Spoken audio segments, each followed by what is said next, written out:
वीतरागाय नमो वीतरागाय नमो अरिहंताणं नमो हरिहंताणं नमो सिद्धाणं नमो सिद्धाणं नमो आयर्हियाणं नमो आयर्हियाणं नमो वत्सायाणं नमो वत्सायाणं नमो लोये सब्ब साभ्रं नमो लोये सव साभ्रं ऐसो पंच नमोकारो ऐसो पंच नमोकारो सव पापप्रणाशनो सर्व पापप्रणाशनो मंगलानंच सर्वेषे मंगलानं च सर्वेषु परमं हवै मंगलम् परमं हवै मंगलम् ओम नमो वासुदेवाय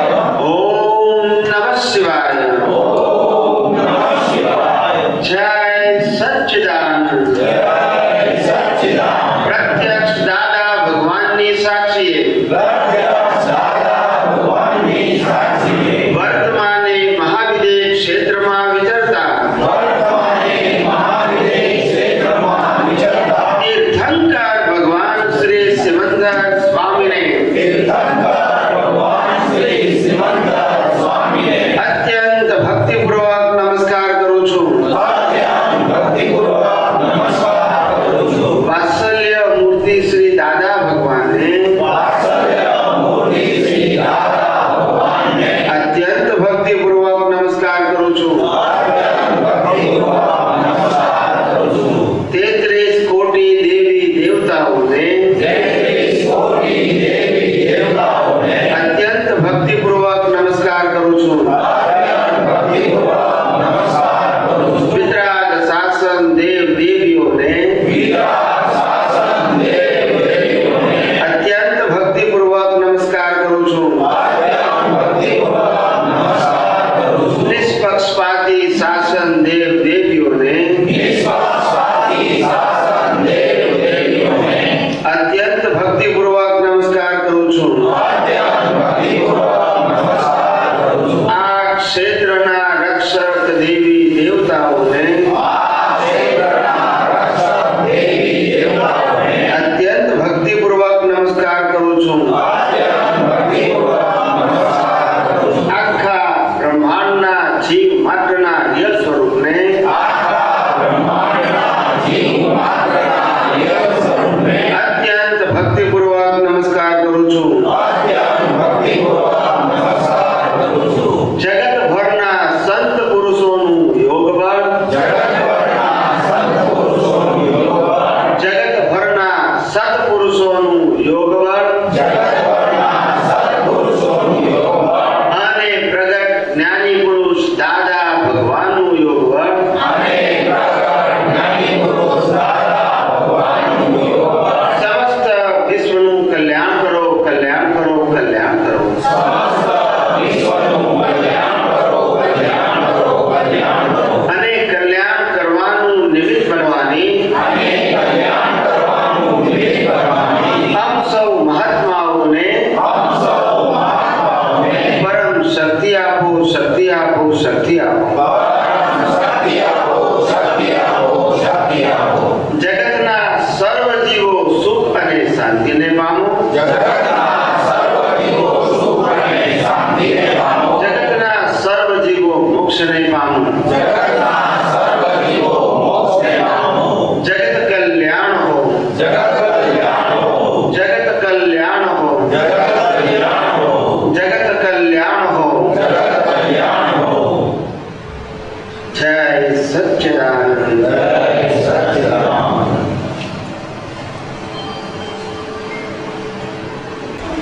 આ જગતમાં જીવ માત્ર સુખને ખોળે છે. શું ખોળે છે? સુખને કોઈને દુઃખ પસંદ છે? નાનામાં નાનો જીવ હોય એને દુઃખ પસંદ છે? પ્રત્યેક સમયે પ્રત્યેક જીવ શું શોધે છે? સુખને.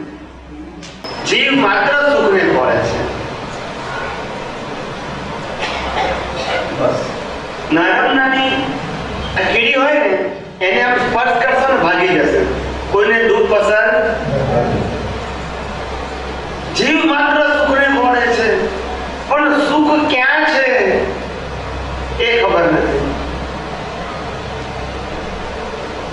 ખોળે છે સુખ, પણ ક્યાં છે ખબર?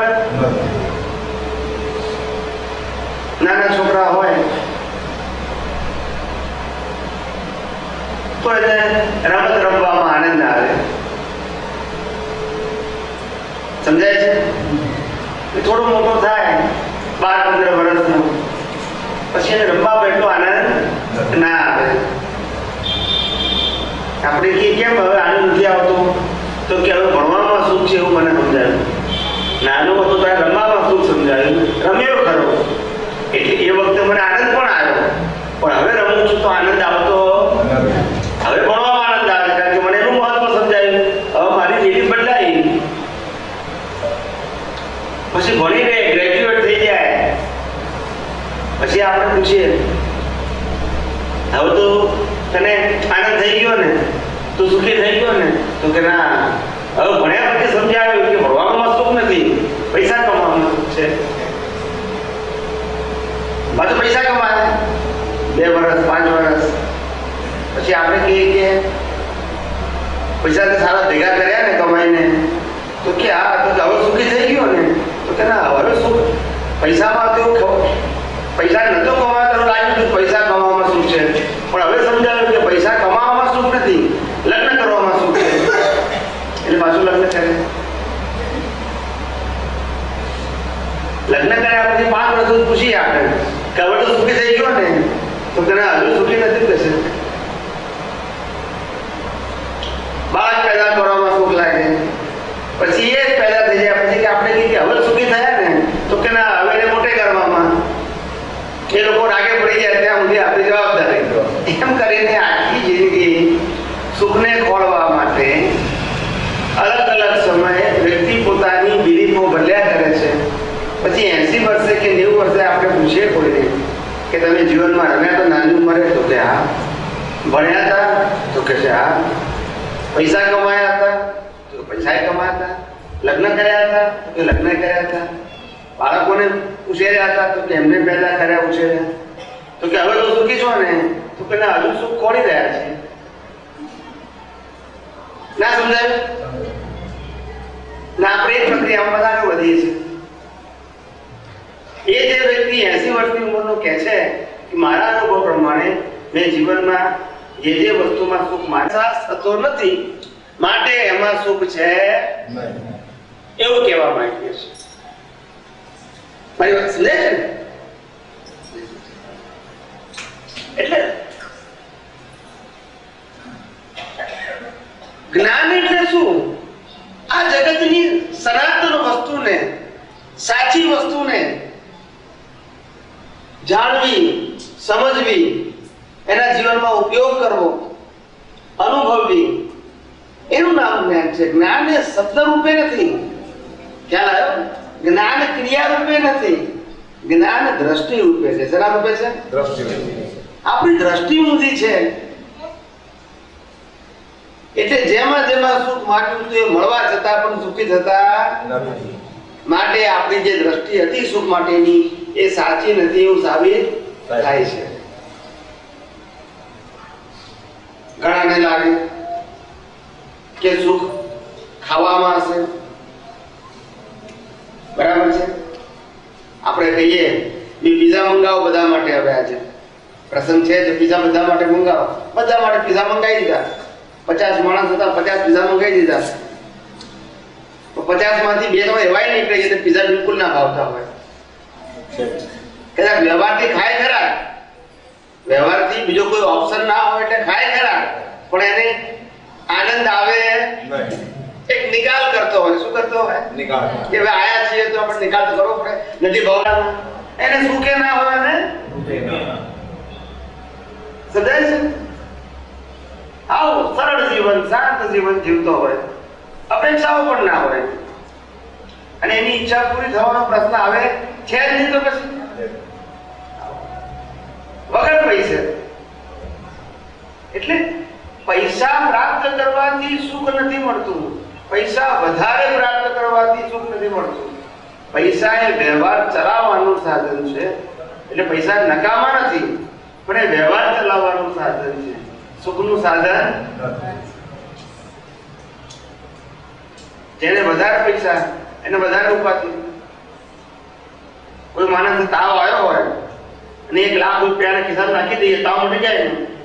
કારણ કે પૈસા શું આપે છે? બોલતા નથી. કેમ? પૈસામાં સુખ ના મળે તો દુઃખ જતું ના રહે પછી.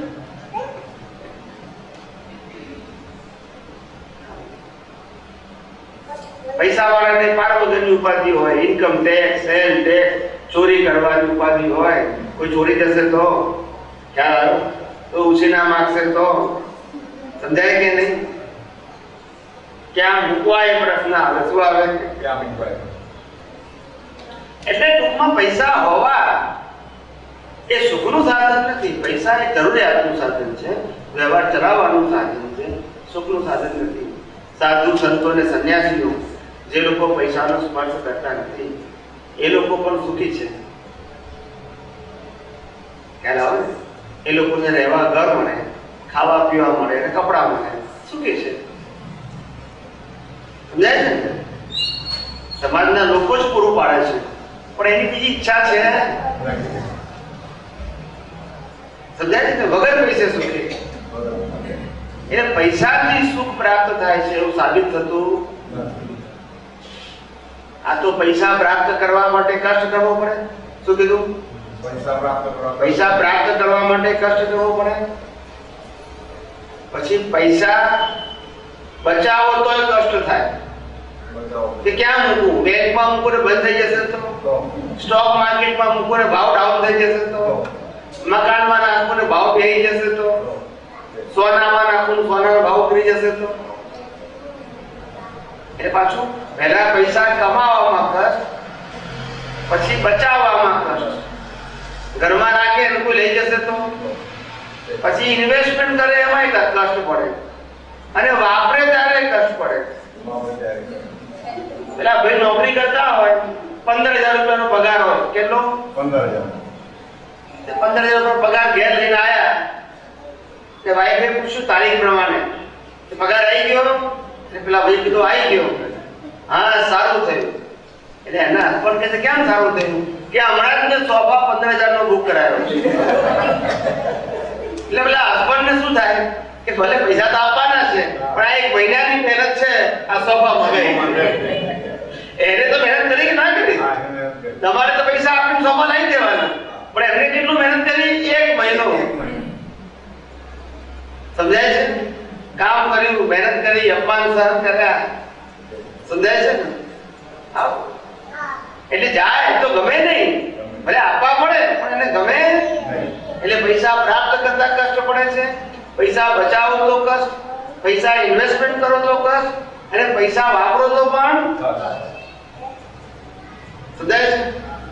તે કોઈ રીતે પૈસામાં સુખ, પૈસાથી સુખ પ્રાપ્ત થાય છે એવું સાબિત થતું છતાંય પૈસા એ નકામી વસ્તુ નથી. પૈસા એ વ્યવહાર ચલાવવાનું સાધન છે. સમજાય છે? પછી ખાવાની વસ્તુ લીધી, પૈસા લીધા, હવે આપણે વાહન લઈએ. શું લઈએ? વાહન. કે ભાઈ વાહનમાં સુખ છે. કોઈની પાસે કોઈ સાધન ના હોય, ગામડામાં રહેતો હોય બચારો મજૂર જેવો, એ ભગવાનને પ્રાર્થના કરે, ભગવાન મારા 25 થી 40 વર્ષ તો એમને એમ ગયા ચાલીને, હવે એક નાની સાયકલ ભેગી થાય તો સારું કે છે. પૈસા ના હોય તો શું કરે? અત્યારે 1000-2000 ની સાયકલ આવે નવી, એના પૈસા હોવા જોઈએ ને પાસે એક્સ્ટ્રા, તો લઈ શકે ને. અને પુણ્યના યોગે એને સાયકલ ભેગી થાય છે, સાયકલ ચલાવે છે 2-5 વર્ષ, પછી એને લાગે છે કે આ સાયકલમાં બહુ મજા નથી આવતી, હવે જો સ્કૂટર મળી જાય તો સારું કે છે. પહેલા સાયકલ નથી ત્યારે સાયકલ મેળવવી એમાં આનંદ હતો. હવે સાયકલ આવી ગયા પછી એમ થઈ ગયું કે સાયકલમાં ને સ્કૂટરમાં આનંદ છે. સ્કૂટર આવ્યું 2-5 વર્ષે, એ પહેર્યું, પછી ખ્યાલ આવ્યો કે સ્કૂટરમાં મજા નથી આવતી, એના કરતા ગાડી હોય તો સારું કે છે. 4 પૈડા, એટલે નેનો તો નેનો, પૈડા 4 હોવા જોઈએ. ફેમિલી સાથે જવાય ને એમ. એટલે મારો કહેવાનો મતલબ નથી સાયકલમાં સુખ, નથી સ્કૂટરમાં સુખ, નથી ગાડીમાં સુખ. આપણી માન્યતા છે. ગાડી આવે પછી કે હવે તો કોઈ સારી કંપનીની ગાડી જોઈએ, મોટી જોઈએ, ઇમ્પોર્ટેડ કાર જોઈએ. સમજાય છે? એટલે આમાં ક્યારે એનો અંત આવે. એટલે આ સુખના સાધન નથી, ટ્રાન્સપોર્ટેશનના સાધન છે. શેના છે? વ્હીકલ એ ટ્રાન્સપોર્ટેશનનું સાધન છે, સુખનું સાધન. સમજાય? અને આપણે બધા શું માંગીએ છીએ? એટલે ખાવાની વસ્તુ એ સુખનું સાધન નથી, પૈસા એ સુખનું સાધન નથી, વાહન એ પણ સુખનું સાધન નથી. સમજાય છે? તો ભગવાન અમારે સુખ જોઈએ છે ને તમે કહો છો પૈસામાં સુખ નથી, ખાવામાં સુખ નથી, સાધનોમાં સુખ નથી, તો સંબંધોમાં તો સુખ હશે ને? બોલતા નથી બધા. સાધન, સંપત્તિ, આહાર અને સંબંધ. તો સંબંધમાં તો સુખ હશે ને? બોલતા નથી. એ તો બગડે ત્યારે ખબર પડે. એના કરતા ના મળ્યા હોય તો સારું. સમજાય છે? આ તો બધું કળિયુગનો માલ સંબંધોનો એ તકલાદી કહેવાય. કેવો કહેવાય? ક્યારે તૂટે કહેવાય નહીં. સમજાય છે? ક્યારે તૂટે? કારણ કે વૃત્તિ છીછડીને કેવી દીર્ઘ દ્રષ્ટિ નહીં. એટલે પહેલા જમાનામાં ઘડિયાઓ કહેતા હતા કે સંબંધ આચવતા ના આવડે તો કઈ નહીં, પણ તોડવો નહીં. શું કે છે? તોડવો નહીં આપણે, છેડો ના પાડવો. આપણે શું ના કરવું? હવે મારે તારે કોઈ લેવા દેવા નથી, એવું ના કરવું. ના ભાવે તો ના બોલવું, ઓછું બોલવું, જરૂરિયાત પૂરતું જ બોલવું, પણ છેડો ના પાડવો. કેમ? ગમે ત્યારે ગમે તેની જરૂર પડી જાય આપણી જીવનમાં.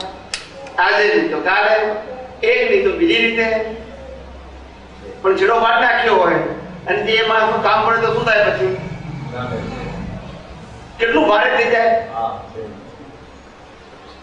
એટલે સંબંધમાં સુખ નથી.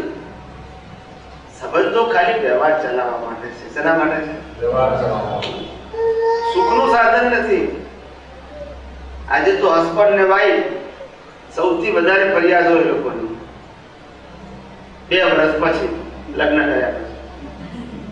2 વર્ષ તો 1 વર્ષ તો સારો સારો જાય, બીજા વર્ષે એડજસ્ટ કરવામાં જાય, ત્રીજા વર્ષે ખ્યાલ આવે, પછી ત્યાં સુધીમાં તો એક જ હોય. કેવા હોય? પછી વાણીમાં ભેદ પડે. તમારા ઘરના આવે પેલા કે તમારા ઘરના આવે. હમણાં એક હતા, 2 થઈ ગયા આપણે. પેલા આપણે હતા, પછી અમે તમે થઈ ગયા. એટલે ત્યારથી મનમાંથી વાણીમાંથી ભેદ પડવાની શરૂઆત થઈ. પેલો મનમાં પડે, પછી વાણીમાં, અને પછી છેલ્લો તનમાં પડે. આવી રીતે કોઈ સંબંધમાં સુખ નથી. સંબંધ વ્યવહાર ચલાવવા માટે છે. શેના માટે છે? સુખના સાધન નથી. સમજાય છે? એટલે આ જગતમાં સાધન, સંપત્તિ, સંબંધો, સત્તા કે ખાવા પીવા કે પહેરવાની વસ્તુ એ જીવન જીવવાના સાધન છે, પણ સુખના સાધન નથી. તો આપણે પૂછે કે ભગવાન આ બધી વસ્તુઓમાં સુખ નથી, તો સુખ શેમાં છે? આપણે પ્રશ્ન થાય કે નહીં? આ બધી વસ્તુઓમાં સુખ નથી તો છે ક્યાં? ત્યારે ભગવાન કહે છે ભાઈ સુખ બહાર નથી, અંદર છે. શું કે છે? તો આપણને પ્રશ્ન થાય કે ભાઈ અંદર છે તો પછી આ ડોક્ટરોને કેમ નથી મળતું? ડોક્ટર તો ઓપરેશન કરીને કાઢી શકે ને. જ્ઞાની કે છે એવી રીતે અંદર નથી. સુખ એ તારો સ્વભાવ છે, અને તું આત્મા છું, શરીર. ભગવાન હું આત્મા છું ને શરીર નથી, પણ એ સાબિત કેમ થાય? હું આત્મા છું એવું તો મને દેખાતું કે અનુભવમાં આવતું? અનુભવમાં તો હું શરીર છું એ જ દેખાય છે અને એ જ અનુભવમાં આવે છે. તો હું આત્મા છું એવું કેવી રીતે હું સ્વીકારું? ત્યારે જ્ઞાની પુરુષ કે તું એક્ઝામ અને રિઝલ્ટમાં તો માને કે ના માને? જેને ઇંગ્લિશમાં કહેવાય કોઝ અને ઇફેક્ટ. શું કહેવાય? સાયન્સમાં એને શું કહેવાય? કોઝ અને ઇફેક્ટ. ગુજરાતીમાં કહેવાય બીજ અને બીજનું ફળ. ભણવાની ભાષામાં કહેવાય એક્ઝામ અને તો કોઈ પણ વસ્તુનું રિઝલ્ટ, કોઈ પણ વસ્તુનું ફળ અથવા કોઈ પણ વસ્તુની ઇફેક્ટ એ કોઝ વગર હોય? કોઈ પણ રિઝલ્ટ એક્ઝામ વગર હોય? કોઈ પણ ઇફેક્ટ કોઝ વગર હોય? કોઈ પણ ફળ બીજ વગર હોય? ના. બરાબર છે. તો આપણે જન્મતાની સાથે મા બાપ મળે છે, આપણી પસંદગી છે? બોલતા નથી બધા. તો કોણે આપ્યા? ક્યારે આપી?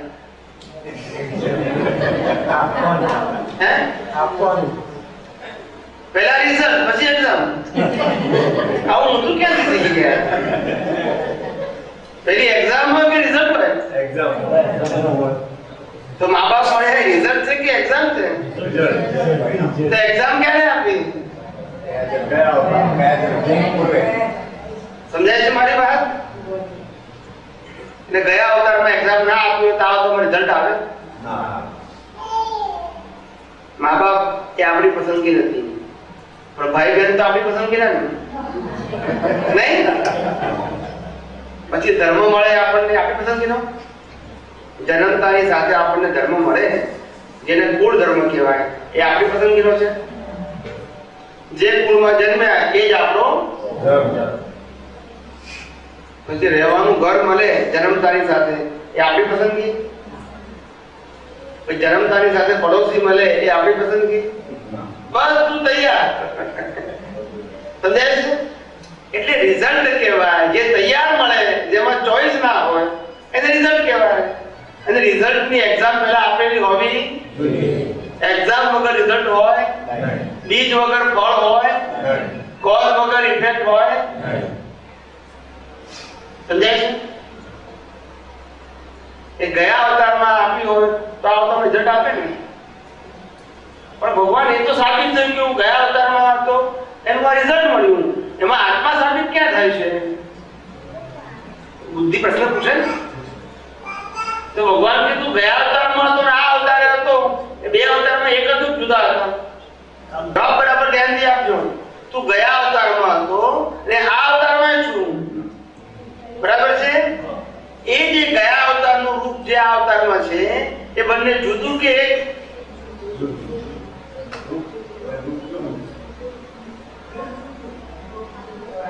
અને અસ્તિત્વ તો ગયા અવતારમાં અને આ અવતારમાં જે કોમન વસ્તુ છે શું છે? અસ્તિત્વ. કોનું અસ્તિત્વ? આત્મા. એટલે આપણે આત્મા હતા, એને દેહ પણ હતો, દેહ મળી ગયો ને આત્માનું પાછું શું થયું? બીજો અવતાર થયો. એટલે આપણે કાયમ રૂપે આત્મા કે શરીર? મારી વાત બેહે છે કે નથી બેસતી? એટલે મારે એ સમજાવવું હતું કે પુનર્જન્મ છે, કર્મ પણ છે અને આત્મા પણ છે. આ ત્રણ સાબિત કરવા માટે આ બધી વાત કરું છું. ઘણા બુદ્ધિશાળી પૂછે ને કે ભાઈ આગલો અવતાર કોણે જોયો? નથી કહેતા? અમને પૂછે કે ના પૂછે? સાહેબ આગલો અવતાર કોણે જોયો? છે સાબિતી. મેં તું અત્યારે છું એ સાબિતી. શું કીધું? તું આ જન્મ્યો હોય તારા માતા પિતાની પસંદગી નથી અને તારી પસંદગી આ મા બાપે નથી અત્યારે. સમજાય છે? પણ રિઝલ્ટ આવ્યું માટે એક્ઝામ હોવી જોઈએ. વગર એક્ઝામ રિઝલ્ટ આવે નહીં. સમજાય છે? અને રિઝલ્ટ આવ્યું, એક્ઝામ આપી હતી, એ એક્ઝામ એ કર્મ અને રિઝલ્ટ એ કર્મ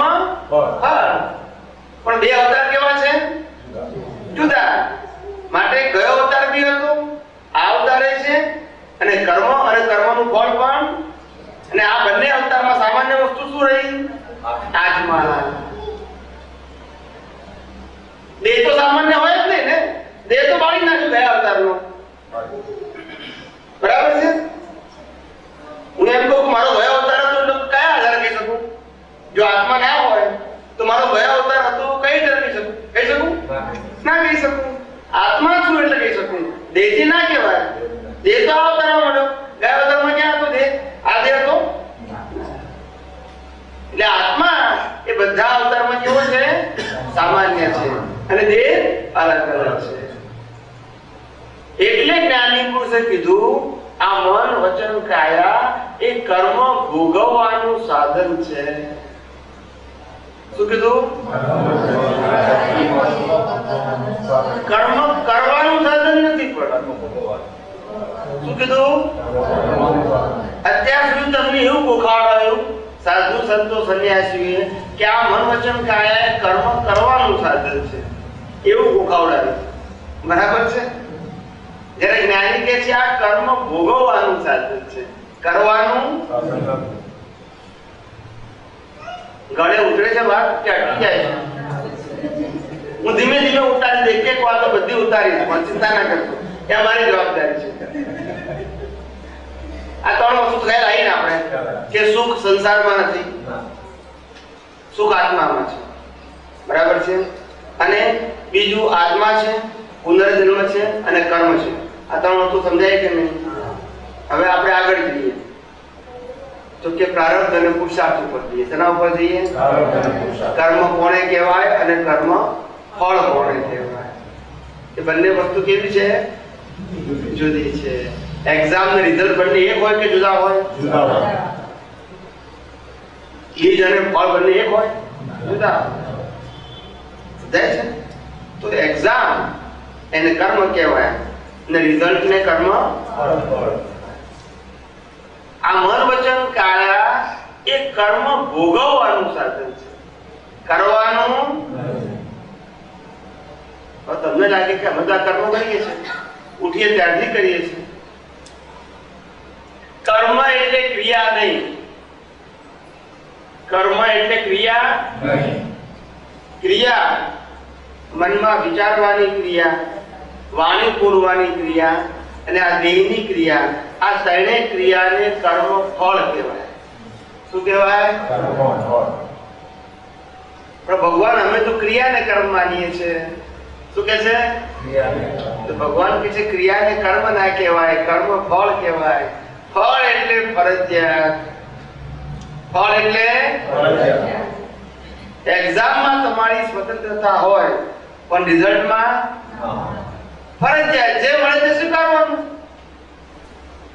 સમજાય છે? એટલે હવે આપણે સમજવા પ્રયત્ન કરીએ કે આ મનમાં વિચાર આવે છે એનો કંટ્રોલ આપણી પાસે છે કે ફરજિયાત આવે છે? આપણે નક્કી કરીએ કે ભાઈ 10 વાગ્યા છે રાતના, હવે ઊંઘી જવું છે, વિચાર બંધ થઈ જાવ તો બંધ થઈ જાય? ના કરવામાં કોઈ આવે શું કરીએ? માટે મન ઉપર આપણો કંટ્રોલ, વાણી ઉપર કરો. બોલતા નથી બધા. ના બોલવું હોય તો બોલી જવાય, અને બોલવું હોય તો મોઢામાં શબ્દ ના નીકળે. ઘેરથી નક્કી કર્યું કે આજે તો પેલાને જઈને હલાવી નાખવું છે, પણ ત્યાં ગયા પછી શબ્દ જ ના નીકળે. કારણ કે આપણે આધીન નથી વાણી, વિચારો પણ આપણે આધીન નથી, વાણી પણ. અને વર્તન બોલતા નથી બધા. વર્તન આપણે આધીન નહીં.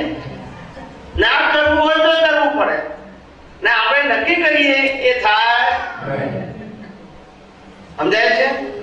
અને આ ત્રણનું મન વચન કાયાનું ત્રણનું સામાન્ય કારણ કે આપણી સત્તા નથી, એનું સામાન્ય કારણ તમને હવે કહું. આ જગતમાં કોઈ માણસ એવો જન્મ્યો નથી અને જન્મવાનો નથી જેને શ્વાસ લેવાની સ્વતંત્ર શક્તિ હોય. એ તો બંધ થાય ત્યારે ખબર પડે કે શક્તિ મારી હતી કે બીજાની હતી. જો પોતાની હોય તો બંધ થવા દે? થવા દે કોઈ? પણ પોતાની સત્તા. તો આ મન વચન કાયા શ્વાસ વગર ચાલે છે. તો તો શ્વાસ લેવામાં સ્વતંત્રતા ના હોય, એ શ્વાસથી ચાલતા મન વચન કાયામાં સ્વતંત્રતા હોઈ શકે? માટે મન વચન કાયા એ પરતંત્ર હોવાથી કર્મ ભોગવવાનું સાધન છે, કર્મ કરવાનું ભોગવવાનું સાધન. એટલે ફરજિયાત વાત છે. કેવું? પુરુષાર્થ સ્વતંત્ર હોય અને પ્રારબ્ધ પરતંત્ર હોય અથવા ફરજિયાત હોય. એક્ઝામમાં સ્વતંત્રતા હોય અને રિઝલ્ટ પરતંત્ર હોય. પરતંત્રનો મતલબ ટીચર જે આપે તે માર્ક. સમજાય છે? બીજમાં સ્વતંત્રતા છે, ફળમાં સ્વતંત્રતા નથી. સમજાય છે? બીજ નાખ્યું હોય એવું જ ફળ આવે. બીજ ફેલ પણ જાય, શું જાય? સમજાય છે? અને બીજનું ફળ હળેલું પણ આવે. સમજાય છે? ટૂંકમાં આ મન વચન કાયા એ કર્મ ભોગવવાનું સાધન છે, એ પુરુષાર્થ કરવાનું સાધન. પુરુષાર્થ હંમેશા સ્વતંત્ર હોય. કેવો હોય? અને પ્રારબ્ધ હંમેશા પરતંત્ર હોય. કેવું હોય? જેમાં આપણી સ્વતંત્રતા અને આમાં આપણી સ્વતંત્રતા નથી. માટે એને પુરુષાર્થ કહેવાય. તો ભગવાન પુરુષાર્થ કોને કહેવાય? ત્યારે ભગવાન કહે છે પુરુષાર્થ એટલે ભાવ સત્તા. કઈ સત્તા? જેવો ભાવ તેવો, જેવી મતિ એવી, જેવી ક્રિયા એવી ગતિ. કોઈ શાસ્ત્રમાં લખ્યું છે? જેવી વાણી એવી ગતિ લખ્યું છે? ના સમજાયું? અધર ગયું? ના સમજાયું? સમજાયું નહીં? ફરી કહો. પછી ચાર્જ લાગે, પછી બીજી વખત કહેવાનું.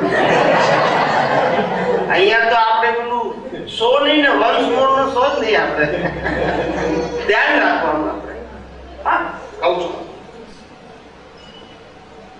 આપણે શું કહેવા માંગીએ છીએ કે આ મન વચન કાયામાં આપણી સ્વતંત્રતા નથી, માટે એ રિઝલ્ટ છે, એક્ઝામ નથી. એક્ઝામમાં સ્વતંત્રતા હોય લખતી વખતે, રિઝલ્ટમાં સ્વતંત્રતા. સમજાય છે? એક્ઝામમાં સુધારો વધારો કરી શકાય આપતા હોય ત્યારે, રિઝલ્ટમાં ફેરફાર થાય. એટલે આ મન વચન કાયા એ રિઝલ્ટ સ્વરૂપે છે. કેવા છે? એ બદલી શકાય. પ્રાણ ને પ્રકૃતિ સાથે જ જાય. શું કીધું? પેલા ગમે એટલું ટોક ટોક કરે પણ ફેરફાર થાય. સમજાય છે?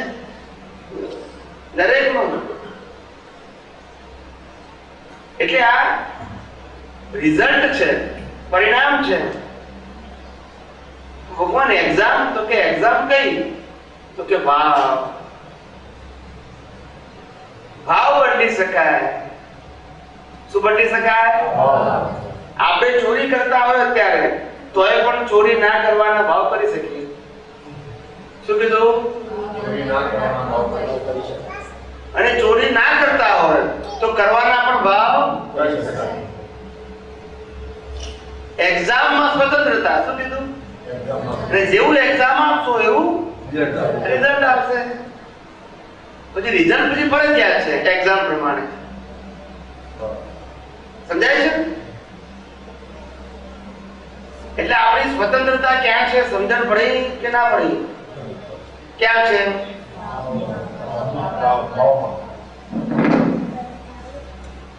ભાવમાં સ્વતંત્રતા છે, ક્રિયામાં સ્વતંત્રતા નથી. હવે આપણા મન વચન કાયામાં સ્વતંત્રતા ના હોય તો બીજાના મન વચન કાયામાં સ્વતંત્રતા હોય? બોલતા નથી. અને માટે કોઈના માટે કોઈ પણ પ્રકારની ક્રિયાની ફરિયાદ કરી શકાય? બોલતા નથી બધા. એટલે ભગવાને આગા જગતને નિર્દોષ જોયું, એ આ દ્રષ્ટિથી જોયું ને આપણે પણ એ જ માર્ગે આગળ. આ જગતમાં મન વચન કાયાથી કોઈ જીવ સ્વતંત્ર કરતા નથી. અને માટે સ્વતંત્ર કરતા ન હોવાથી સ્વતંત્ર જવાબદાર પણ નથી. દરેક વ્યક્તિ પોતાના કર્મના ભોગવટાને આધારે સારું અને ખરાબ ફરજિયાત કરવું પડે છે. કેવું કરવું પડે છે? પોતાની પસંદગી વગર. ક્રિયામાં પસંદગી નથી, ભાવમાં પસંદગી છે. સમજાય છે? ક્રિયા ના બદલી શકાય, ભાવ બદલી શકાય. દ્રશ્ય ના બદલી શકાય, દ્રષ્ટિ બદલી શકાય. સમજાય છે? જેવી દ્રષ્ટિ એવી, જેવો ભાવ તેવો, જેવી ક્રિયા એવો ભાવ, જેવી વાણી એવો ભાવ, એવું કોઈ શાસ્ત્રમાં લખ્યું માટે એને પુરુષાર્થ કહેવાય. વાત બધાને બેસી કે ના બેઠી? બેસી ગઈ કે ઊભી રહી જજો? ઘણા ના બે લોકો થાકે એટલે બેસે.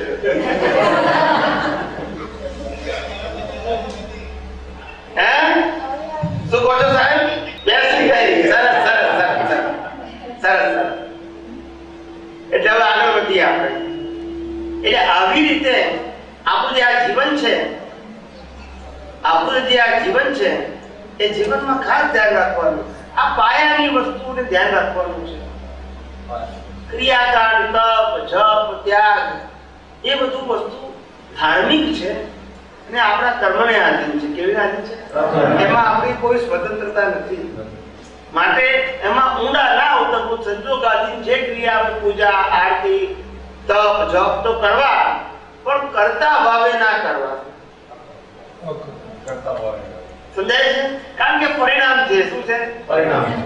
એમાં આપણી સ્વતંત્રતા નથી. આપણે આ રાખ્યું ને કે મન વચન કાયા માં આપણી સ્વતંત્રતા નથી. પછી આ તપ જપ કરવામાં આપણી સ્વતંત્રતા હોય? આના દ્વારા થતી કોઈ પણ ક્રિયામાં આપણી સ્વતંત્રતા ના હોય. વ્યવહારમાં પણ આવી જાય અને ધર્મમાં પણ વાત આવી જાય. આ વાત બરાબર સમજાઈ ગઈ? બધા હા કે ના બોલતા નથી. તમે હા બોલો તો હું આગળ વધું. હા, એટલે બેસવાનું નિયમ છે. ચેપ્ટર બદલું એમ. કેટલાક લાગે બહાર જવાનું છે, આપણે ઉતાર. હવે ચેપ્ટર બદલીએ આપણે. સાચું સુખ ક્યાં છે એની વાત કરીએ આપણે. પછી આત્મા, પુનર્જન્મ અને કર્મ, આ ત્રણની વાત કરી. પ્રારબ્ધ અને પુરુષાર્થની વાત કરી. બરાબર છે? હવે આગળ ભગવાન કોને કહેવાય? ચેપ્ટર બદલાય છે. હવે પાછા ચેપ્ટર નું પૂછવાનું નહીં. જે ચેપ્ટર પતી ગયું કયું? હા, વચ્ચે નહીં પૂછવું. છઠ્ઠું ચેપ્ટર હોય તો પાંચમા નહીં પૂછવાનું. ગાડી ઊંધી ના ચાલે. હવે આપણે નવું ચેપ્ટર, ભગવાન કોને કહેવાય? બોલો, ભગવાન કોને કહેવાય? આપણે દાખલો જોઈએ. બોલો, ભગવાન કોને કહેવાય? આપણે જેને માનતા હોય કોને? વાતો શું છે? આપણે જે માનતા હોય કહેવાનું. બોલો, પાછળ બોલો બધા. ભગવાન કોને કહેવાય? કોઈ મંદિર પર જાય નથી જતા બધા? બોલતા કેમ નથી? આગળથી વાર કેમ લાગે છે? બહુ વેદ ગણવા પડે છે. એટલે નામ બોલતા બહુ વાર લાગે છે. એવું અઘરું નામ છે ભગવાન. બોલો ભાઈઓ માંથી બોલો, ભગવાન કોને કહેવાય? બહુ અઘરું લાગે છે. ભગવાન કહેવાય કોને?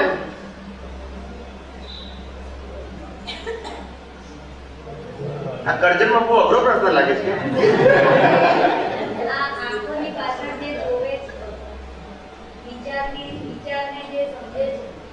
ના, પણ લોકો લૌકિક માન્યતામાં શું સમજે છે ભગવાનને? એમ લોકો સમાજની અંદર કોને ભગવાન માને છે? જે મંદિરમાં જતા હોય, મહાદેવમાં જતા તો મહાદેવ ભગવાન, પછી કૃષ્ણમાં જતા હોય તો કૃષ્ણ ભગવાન, પછી જલારામમાં જતા તો જલારામ ભગવાન, બરાબર. પછી સાંઈ બાબા જતા તો સાંઈ બાબા ભગવાન. બરાબર છે.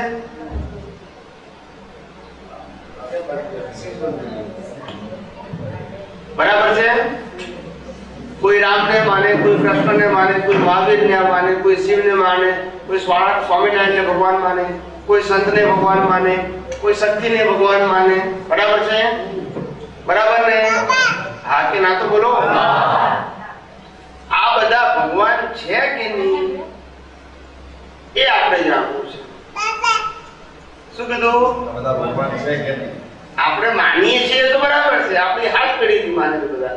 શું કીધું? પણ છે કે નહીં એ માનવું છે. આપણે છે કે નહીં એ જાણવું છે. સમજાય છે મારી વાત? શરૂ કરીએ ને હવે. ચાલો. ભગવાન નામી હોય કે અનામી હોય, જેનું નામ હોય એનો નાશ થાય. જવાબ તમારે આપવાનો છે. બેમાંથી એક જ ટીક કરવાની છે. ભગવાન નામી કે અનામી? બરાબર છે? પછી ભગવાન રૂપી હોય કે અરૂપી? ભગવાન જન્મ મરણ વાળા હોય કે અજન્મ અમર? ભગવાન ટેમ્પરરી હોય કે પરમેનન્ટ? હવે ત્યારે તમે જેને ભગવાન માનો છો એ નામી છે કે અનામી છે? હા કે ના બોલવાનું છે. તમે જેને ભગવાન મારે નામ જાણવું નથી. તમે જેને ભગવાન માનો છો એ નામી કે અનામી છે? એટલે ખોટા. નંબર 2, તમે જેને માનો છો એ રૂપી કે અરૂપી? એટલે ખોટું જવાબ. નંબર 3, તમે જેને ભગવાન માનો છો જન્મ મરણ વાળા કે જન્મ મરણ વગરના? એટલે ખોટા. તમે જેને ભગવાન માનો છો ટેમ્પરરી કે પરમેનન્ટ? પરમેનન્ટ. અત્યારે છે? ખોટા જવાબ નહીં આપવાના. એ ચારે જવાબમાં ખોટા સાબિત થયા. તમે જેને ભગવાન માનો છો એ ભગવાનની વ્યાખ્યામાં આવતા નથી. પણ આ વાત ગળે ઉતરે છે કે ભરી જાય છે? હું જે વાત કરું છું એ ગળે ઉતરે છે કે ભરી જાય છે? આપણે તો સિદ્ધાંતની વાત કરી કે ભગવાન કેવા હોવા જોઈએ? અનામી, અરૂપી, જન્મ મરણથી પર અને કાયમના. હવે આપણે જેને ભગવાન માનીએ છીએ, જેને પણ માનતા હોય, રામ, કૃષ્ણ, મહાવીર, શિવ, સ્વામિનારાયણ, જેને માનતા હોય એ બધા નામી છે, રૂપી છે, જન્મ મરણ વાળા છે અને ટેમ્પરરી છે. તો ચારે જવાબમાં ખોટા છે. માટે ભગવાનની વ્યાખ્યામાં બેસતા ના હોવાથી તેઓ ભગવાન નતા. ના સમજાયું? ના સમજાયું ને? ના સમજાયું ને? ભગવાનની જે પરિભાષા છે એ પરિભાષામાં એ કોઈ જગ્યાએ ફિટ બેસતા નથી. માટે ભગવાન પણ આવું હોય સાહેબ? હિન્દુસ્તાનના 125 કરોડ લોકો ભગવાન માને છે અને તમે ના પાડો એ કેમનું ચાલે? કે છે કારણ કે છે રામકૃષ્ણ મહાવીર ભગવાન નતા. ના સમજાયું ને? અંદર જે ભગવાન છે શુદ્ધ આત્મા એ અનામી છે, અરૂપી છે, જન્મ મરણથી પર છે અને અવિનાશી છે. બેઠું કે ઊભું રહ્યું?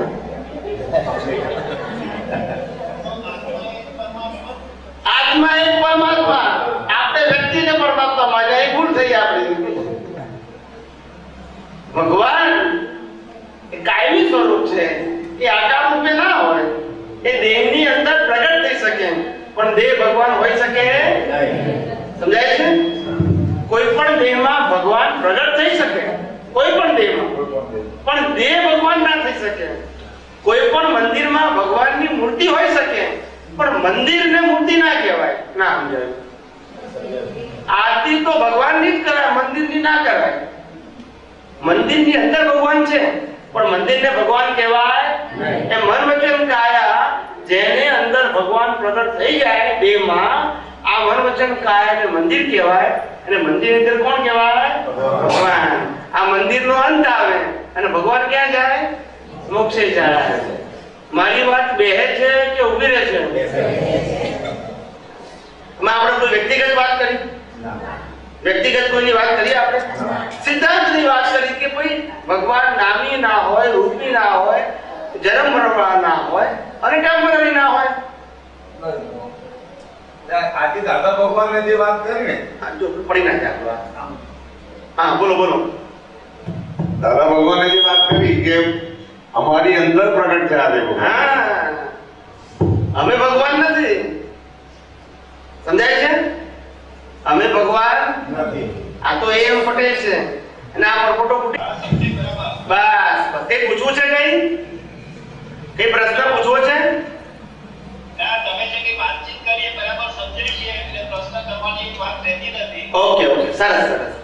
હવે આપણે આગળ વધીએ. ભગવાનની બાબત બધાને ક્લિયર થઈ ગઈ કે કોઈને પ્રશ્ન છે? પછી ઊભા થઈને પછી ઘેર જાવ ત્યારે ચર્ચા ના કરશો પાછળ. એની હું છૂટ નથી આપતો. અત્યારે જે પ્રશ્ન પૂછવા પૂછી લો, પછી એકબીજાના કાનમાં ના વાત કરશો. સમજાય છે ને? હા. હવે આપણે ચેપ્ટર બદલીએ, ભગવાન માંથી ધર્મ ઉપર જઈએ. શેના ઉપર જઈએ? આપણે જેને ધર્મ માનીએ છીએ એ ધર્મથી મુક્તિ નથી. પહેલું શું સાબિત કર્યું કે આપણે જેને ભગવાન માનીએ છીએ એ ભગવાન નથી. એ સાબિત થઈ ગયું ને? હા કે ના બોલો? હવે બીજું ચેપ્ટર નંબર 2, આપણે જેને ધર્મ માનીએ છીએ એ ધર્મથી મુક્તિ નથી. શું કીધું? આપણે જેને ધર્મ માનીએ છીએ એ ધર્મથી મુક્તિ નથી. ખોટો નથી, મુક્તિ નથી એનાથી. શું કીધું? મુક્તિ નથી. આવું બોલવું એટલે થોડું પણ રાહ જોવી પડે. કેટલાકને જરા આમ ઘા વાગી જાય. શું વાગી જાય? એટલે જરા મારે લોકોને રાહત આપવી પડે, પછી આગળ વાત કરાય. બધા મોડા જોઈ લો કે કોણે કોણે ઘા વાગે છે એ ખબર પડી જાય. સમજાય છે? પછી ને શ્વાસ લેવાનો સમય આપવો પડે ના આપવો પડે? આપવો પડે. નીચે એટેક આવે, પછી ઘા ઉપર ઘા પડે શું થાય? પછી એટેક આવી જાય. એટલે તમે જેને ધર્મ માનો છો એ ધર્મથી મુક્તિ નથી. ધર્મ ખોટો નથી, પણ ધર્મથી શું નથી? મુક્તિ નથી. ભગવાન અમે ધર્મને માનીએ, ધર્મને મુક્તિ કેમ ના મળે? ધર્મ તો મુક્તિ માટે પાડીએ છીએ અમે. તો કે ના, એ ધર્મથી મુક્તિ નથી. ભગવાન કયા ધર્મથી મુક્તિ મળે ને કયા ધર્મથી મુક્તિ ના મળે? કે જે ધર્મ નિષ્પક્ષપાતી હોય. કેવો હોય? નિષ્પક્ષપાતી. નિષ્પક્ષપાતી ધર્મ હોય તો એનાથી મુક્તિ મળે. ખ્યાલ આવ્યો? જે ધર્મ માં ક્રિયા કરનારો ના હોય. શું ના હોય? ક્રિયા હોય, ક્રિયાનો કરનારો ના હોય, એ ધર્મથી મુક્તિ મળે. જે ધર્મમાં લૌકિક સિમ્બોલ ના હોય. શું ના હોય? લૌકિક સિમ્બોલ. એ સાચો ધર્મ. જે ધર્મમાં ભેદ ના હોય. શું ના હોય? ભેદ ના હોય. જે ધર્મમાં નાના મોટું ના હોય, તમારો મારો ધર્મ ઊંચો તમારો ધર્મ નીચો એવું હોય નહીં, એ ધર્મથી મુક્તિ મળે. સમજાય છે? તો ભગવાન અમે પાળીએ છીએ ધર્મ કયો અને સાચો ધર્મ કયો? તો ભગવાન કહે છે તમે જે ધર્મ પાળો છો અને માનો છો એ તો કુળ ધર્મ છે. કયો ધર્મ છે? કુળ ધર્મ એટલે જન્મજાત પ્રાપ્ત થાય, એમાં પસંદગી હોતી નથી. અને જન્મજાત જે ધર્મ પ્રાપ્ત થાય તો જન્મે શરીર કે આત્મા? શરીર.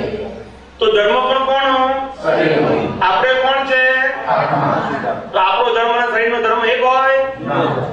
શરીર વિનાશી અને આપણે અવિનાશી. બંનેનો ધર્મ એક હોય કે જુદો હોય? જુદો હોય. સમજાય છે? એટલે કુળ ધર્મ એ શરીરનો ધર્મ છે. કોનો ધર્મ છે? શરીર.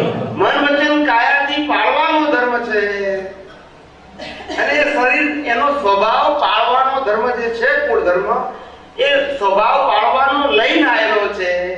એ પુરુષાર્થ રૂપે નથી, પરિણામ રૂપે છે. કયા રૂપે છે?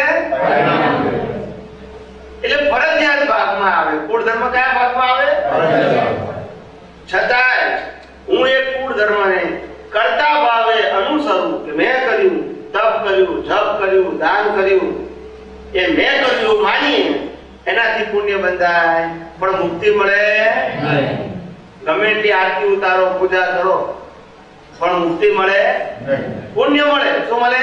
પુણ્ય મળે. એટલે કુળ ધર્મ એટલે સારી રીતે સંસાર ચલાવવાનું સાધન. શું કીધું? સારી રીતે સંસાર. પણ સંસારથી છૂટવાનું સાધન નહીં. ના સમજાય? સંસારથી છૂટવું એટલે મુક્તિ ને સંસારમાં રહેવું એટલે બંધન. એટલે ધર્મ એ સંસાર ચલાવવાનું સાધન છે, ધર્મથી મુક્ત થવાનું સાધન. બધા વતી પ્રશ્ન પૂછી લો. પુણ્યથી મુક્તિ ના મળે, પુણ્યથી મુક્તિ ના મળે. પુણ્ય એટલે સોનાની બેડી ને પાપ એટલે લોડાની બેડી. ના સમજાય? ના સમજાયું ને? પોપટ ને લોખંડનું પાંજરું હોય કે સોનાનું પાંજરું હોય, પણ છે તો પાંજરામાં. સમજાય કે નહીં? મહેલમાં રહે કે ઝૂંપડીમાં, પણ છે તો પાંજરામાં. કર્મ સત્તાની જેમ. કઈ છે? હા, નાની ઝૂંપડીમાં રહેતો હોય ને તોય બૈરા છોકરા એને ખેંચીને લાવે ઘરમાં, ભાઈ આ જવાબદારી છે. અને શેઠિયો મોટો હોય ને મહેલમાં રહેતો હોય તો એને વાઈફ કે ભાઈ ઘરમાં આવો, આ તમારી જવાબદારી છે. પાંજરું, પાંજરામાંથી છૂટાય ભલે મોટું પાંજરું, પાંજરું ખરું, કર્મ સત્તાનું પાંજરું, કર્મની જેલ. કઈ જેલ? એ દેખાય નહીં. શું કીધું? પણ છૂટાય નહીં. સમજાય છે? આ કર્મ સત્તાની જેલ એ દેખાય નહીં છતાંય છૂટાય. એને નજર કેદ કહેવાય. શું કહેવાય? અમને ખબર છે કે ભાગી ભાગીને ક્યાં જાય.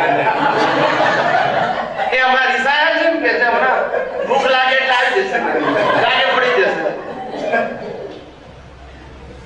બધાને ખબર હોય કે એની રેડિયસ કેટલી છે, એનાથી બહાર નહીં જાય. કારણ કે પાંજરું છે તો શું કરે હવે? જેલમાંથી ભાગી ભાગી કેટલે જાય હવે? એટલે બધાને ખબર જ હોય. એટલે આવું આ કર્મ સત્તાની જેલ છે. એટલે ધર્મ જે છે તો કે ભગવાન અમે કયો ધર્મ પાળવાથી અમને મુક્તિ મળે? તો કે કુળ ધર્મથી મુક્તિ ના મળે. કુળ ધર્મ એટલે પાપોથી બચવું અને પુણ્ય ઉપાર્જન કરવાનું સાધન, સારી રીતે સંસાર ચલાવવાનું સાધન, પણ સંસારથી છૂટવાનું સાધન નહીં. તો ભગવાન કયા ધર્મથી સંસારથી છૂટી શકીએ? તો ભગવાન કે મૂળ ધર્મથી. કયો ધર્મ? હવે તમને લાગે પાછું મૂળ ધર્મ કયો હશે? પાછું આટલા બધા ધર્મો છે, મેં એક તો મૂળ ધર્મનું નામ તો સાંભળ્યું જ નથી. સમજાય છે? સમજાય છે? તો ભગવાન મૂળ ધર્મ કયો? મૂળ ધર્મ એટલે આત્મધર્મ, મૂળ ધર્મ એટલે સ્વધર્મ, મૂળ ધર્મ એટલે પોતાનો ધર્મ, મૂળ ધર્મ એટલે શાશ્વત ધર્મ. કયો ધર્મ? શાશ્વત કો કે સનાતન, એક જ છે. સમજાય છે? આત્મધર્મ એ મૂળ ધર્મ કહેવાય, એ સ્વધર્મ કહેવાય, એ શાશ્વત ધર્મ કહેવાય. અને તે બધાનો એક જ સરખો હોય. આત્મા પણ સરખો, એટલે આત્માનો ધર્મ પણ કેવો હોય? આ તો કુળ ધર્મો જુદા જુદા છે એટલે બધાની ક્રિયા, ભગવાન, તપ, જપ, અગિયારસો બધું જુદું જુદું. ધજાઓ જુદી, ચોપડીઓ જુદી, રીત જુદી. સમજાય છે? એ બધા કુળ ધર્મમાં જાય, પણ મૂળ ધર્મ એક જ, આત્મધર્મ. કૃષ્ણ ભગવાને જેને સ્વધર્મ કહ્યું. શું કીધું? સ્વધર્મ. કૃષ્ણ ભગવાને કીધું બધામાં હું છું અને મારામાં બધા છો. પણ કયા રૂપે? આત્મ રૂપે આપણે બધા એક છીએ. એક એટલે એક સ્વભાવના છીએ. ને દેહથી બધા અલગ અલગ સ્વભાવ, અલગ અલગ જ છીએ અને અલગ અલગ સ્વભાવના છીએ. અને આત્માથી તો એક જ પ્રકારના સ્વભાવ પણ એક, ગુણો પણ એક. સમજાય છે? બધાનો, આપણા બધાનો આત્મા એક જ સરખો છે, સહેજે જુદાઈ નહીં. સમજાય છે? એટલે આત્મધર્મ એ સ્વધર્મ છે, સ્વધર્મથી મુક્તિ છે. પરધર્મ ભયાવહ. શું કીધું? એટલે આ પ્રકૃતિના ધર્મો જે છે એ બધા ભય વાળા છે. ભય એટલે જન્મ મરણના ચક્કરમાં ફસાવા વાળા છે, બંધન આપવા વાળા છે. પરધર્મ. અને આ સ્વધર્મ છે એ મુક્તિ અપાવે. એટલે આત્મધર્મ એ સ્વધર્મ છે. સ્વધર્મથી મુક્તિ અને કુળ ધર્મથી સંસાર. વાત બેઠી કે ના બેઠી? એટલે પહેલા ભગવાન કોણે કહેતા હતા એમાં આપણે ખોટા પડ્યા, સાચો ધર્મ કોણે કહેતા હતા એમાં ખોટા પડ્યા. હવે આગળ વધીએ, ચેપ્ટર બદલીએ. આપણે જેને શાસ્ત્ર માનીએ છીએ એ શાસ્ત્રથી મુક્તિ નથી. ના સમજાય? કોઈને એટેક આવે તો કહેજો. આપણે જેને શાસ્ત્ર માનીએ, ધર્મના શાસ્ત્રો, એનાથી મુક્તિ નથી. શું કીધું? ખોટા નથી એવું નથી કહેતા, પણ શું નથી? મુક્તિ નથી. જે પણ હોય, રામાયણ હોય, મહાભારત હોય, ગીતા હોય, વેદાંત હોય, જૈનોના આગમ હોય, જે હોય તે, બાઇબલ હોય, પુરાણ હોય, જે હોય તે બધા શાસ્ત્રોની વાત કરી છે. કોઈ એક શાસ્ત્રની વાત કરતા નથી. જેમ ભગવાનમાં પણ આપણે બધા ભગવાનની વાત નથી, એટલી વાત કરી બધાની. જે નામ છે બધા, ધર્મમાં પણ બધા ધર્મો, એમ શાસ્ત્રમાં પણ બધા શાસ્ત્રોની વાત કરીએ છીએ. એક્ઝામ્પલ ભલે ગમે તેનો એકનો આપીએ, પણ આપણે વાત બધાની વાત કરી છે. બધા જ શાસ્ત્રોની વાત કરી છે. કોઈ પણ શાસ્ત્રથી મુક્તિ નથી. પુણ્ય તો બંધાય. જેમ ધર્મનું છે એવું છે, એમ શાસ્ત્ર છે.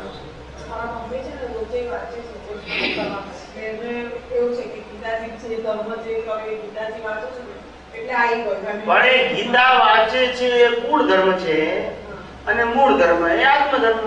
તો વાંધો નથી. ગીતા વાંચનારા જુદા અને આપણે જુદા, તો વાંધો નથી. પ્રકૃતિ એ કુળ ધર્મમાં છે ને આપણે દ્રષ્ટિએ કરીને મૂળ ધર્મમાં છીએ, તો શું વાંધો છે? કારણ કે મૂળ ધર્મ એ દ્રષ્ટિનો ધર્મ છે અને કુળ ધર્મ એ ક્રિયાનો ધર્મ છે. બંનેને વાંધો નથી, બંને એક જ સાથે છે. ફક્ત મન વચન કાયની ક્રિયા કરતી વખતે લક્ષમાં હોવું જોઈએ કે આ મનોવચન કાયની ક્રિયા કોણ કરે છે અને હું કોણ છું. આટલું લક્ષમાં હોવું જોઈએ. આપણે આ પ્રકૃતિને બદલવાની નથી, ફેરફાર કરવાનો નથી અને કરી શકીએ એમ પણ પણ દ્રષ્ટિ બદલી શકીએ એમ છે.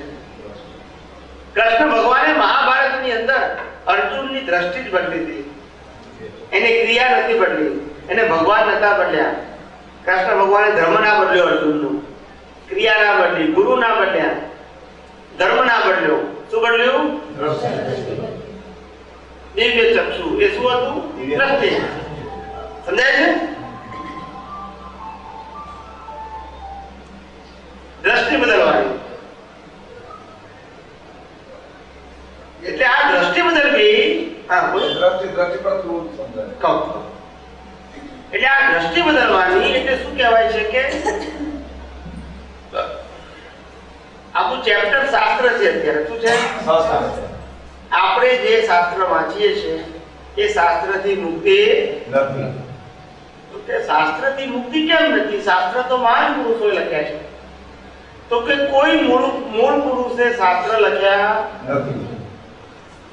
નથી. રામે લખ્યું નથી, કૃષ્ણએ લખ્યું નથી, મહાવીરે લખ્યું. કોઈએ શાસ્ત્ર લખ્યું નથી. કોઈ લેખક ના હોય. કોઈ પણ જ્ઞાની પુરુષ, મુક્ત પુરુષ લેખક ના હોય અને કવિએ ના હોય. શું ના હોય? એમના ગયા પછી લેખકો ઉભા થાય અને કવિઓ ઉભા થાય. સમજાય છે? એ પોતે લેખક ના હોય, કવિએ ના હોય, મુક્ત હોય. કેવા હોય? મન વચન કાયાથી મુક્ત હોય. તો કે આ શાસ્ત્રો બધા ખોટા છે, નકામા છે? ના. શાસ્ત્રો એ જીવન જીવવાનું સાધન છે, જીવનથી છૂટવાનું નહીં. શું કીધું? કોને પાપ કહેવાય, કોને પુણ્ય કહેવાય, કોને ધર્મ કહેવાય, કોને અધર્મ કહેવાય, શું કરવું જોઈએ, કોને તપ કહેવાય. સમજાય છે? આ બધું શીખવાડે. પૂજા પાઠ. સમજાય છે? એ બધું શુભ ક્રિયાઓ શીખવાડે. ધર્મ શું કરે? શુભ ક્રિયાઓ. એ આત્માની બાબત સમજાવે. એ મૂળ ધર્મની વાત ના કરે, મૂળ ધર્મની જ વાત કરે. શાસ્ત્ર કોની વાત કરે? એટલે બધાના શાસ્ત્રો જુદા જુદા હોય. કેવા હોય? શાસ્ત્રોમાં લખેલી રીતો પણ કેવી હોય? બધી જુદી જુદી. આમાં આને તપ કે તો આમાં આને તપ કે. આની આરતી જુદી, આની આરતી જુદી હોય. સમજાય છે? આની તપ કરવાની ક્રિયા જુદી હોય, આના વ્રત તપ જુદા હોય, બધું જુદું જુદું હોય બધાનું. કેવું હોય? આવું છે. એટલે ધર્મ બધા અલગ અલગ હોય. એટલે શાસ્ત્રો બધા જે છે એ મૂળ પુરુષોએ લખેલા કોઈ મૂળ પુરુષ શાસ્ત્ર લખે નહીં. એની પરંપરામાં પછી લખાય શુભ આશયથી. કયા આશયથી? શુભ આશય. આશય ખરાબ ના હોય, આશય સારો જ છે. એનાથી મુક્તિ ના મળે. ખાલી શું ના મળે? મુક્તિ ના મળે. ધર્મ ખોટો નથી, પુણ્ય બંધાય. પાપોથી બચો, પુણ્ય બંધાય. અશુભ ક્રિયાથી મુક્ત થઈને શુભ ક્રિયા કરી શકો, એ બધું ધર્મ શીખવાડે. જીવન જીવવાની કળા પણ ધર્મ શીખવાડે. જન્મ મરણના બંધનમાંથી છૂટવાની રીત ધર્મમાં ના હોય. કર્મના બંધનથી છૂટવાની રીત ધર્મમાં ના હોય.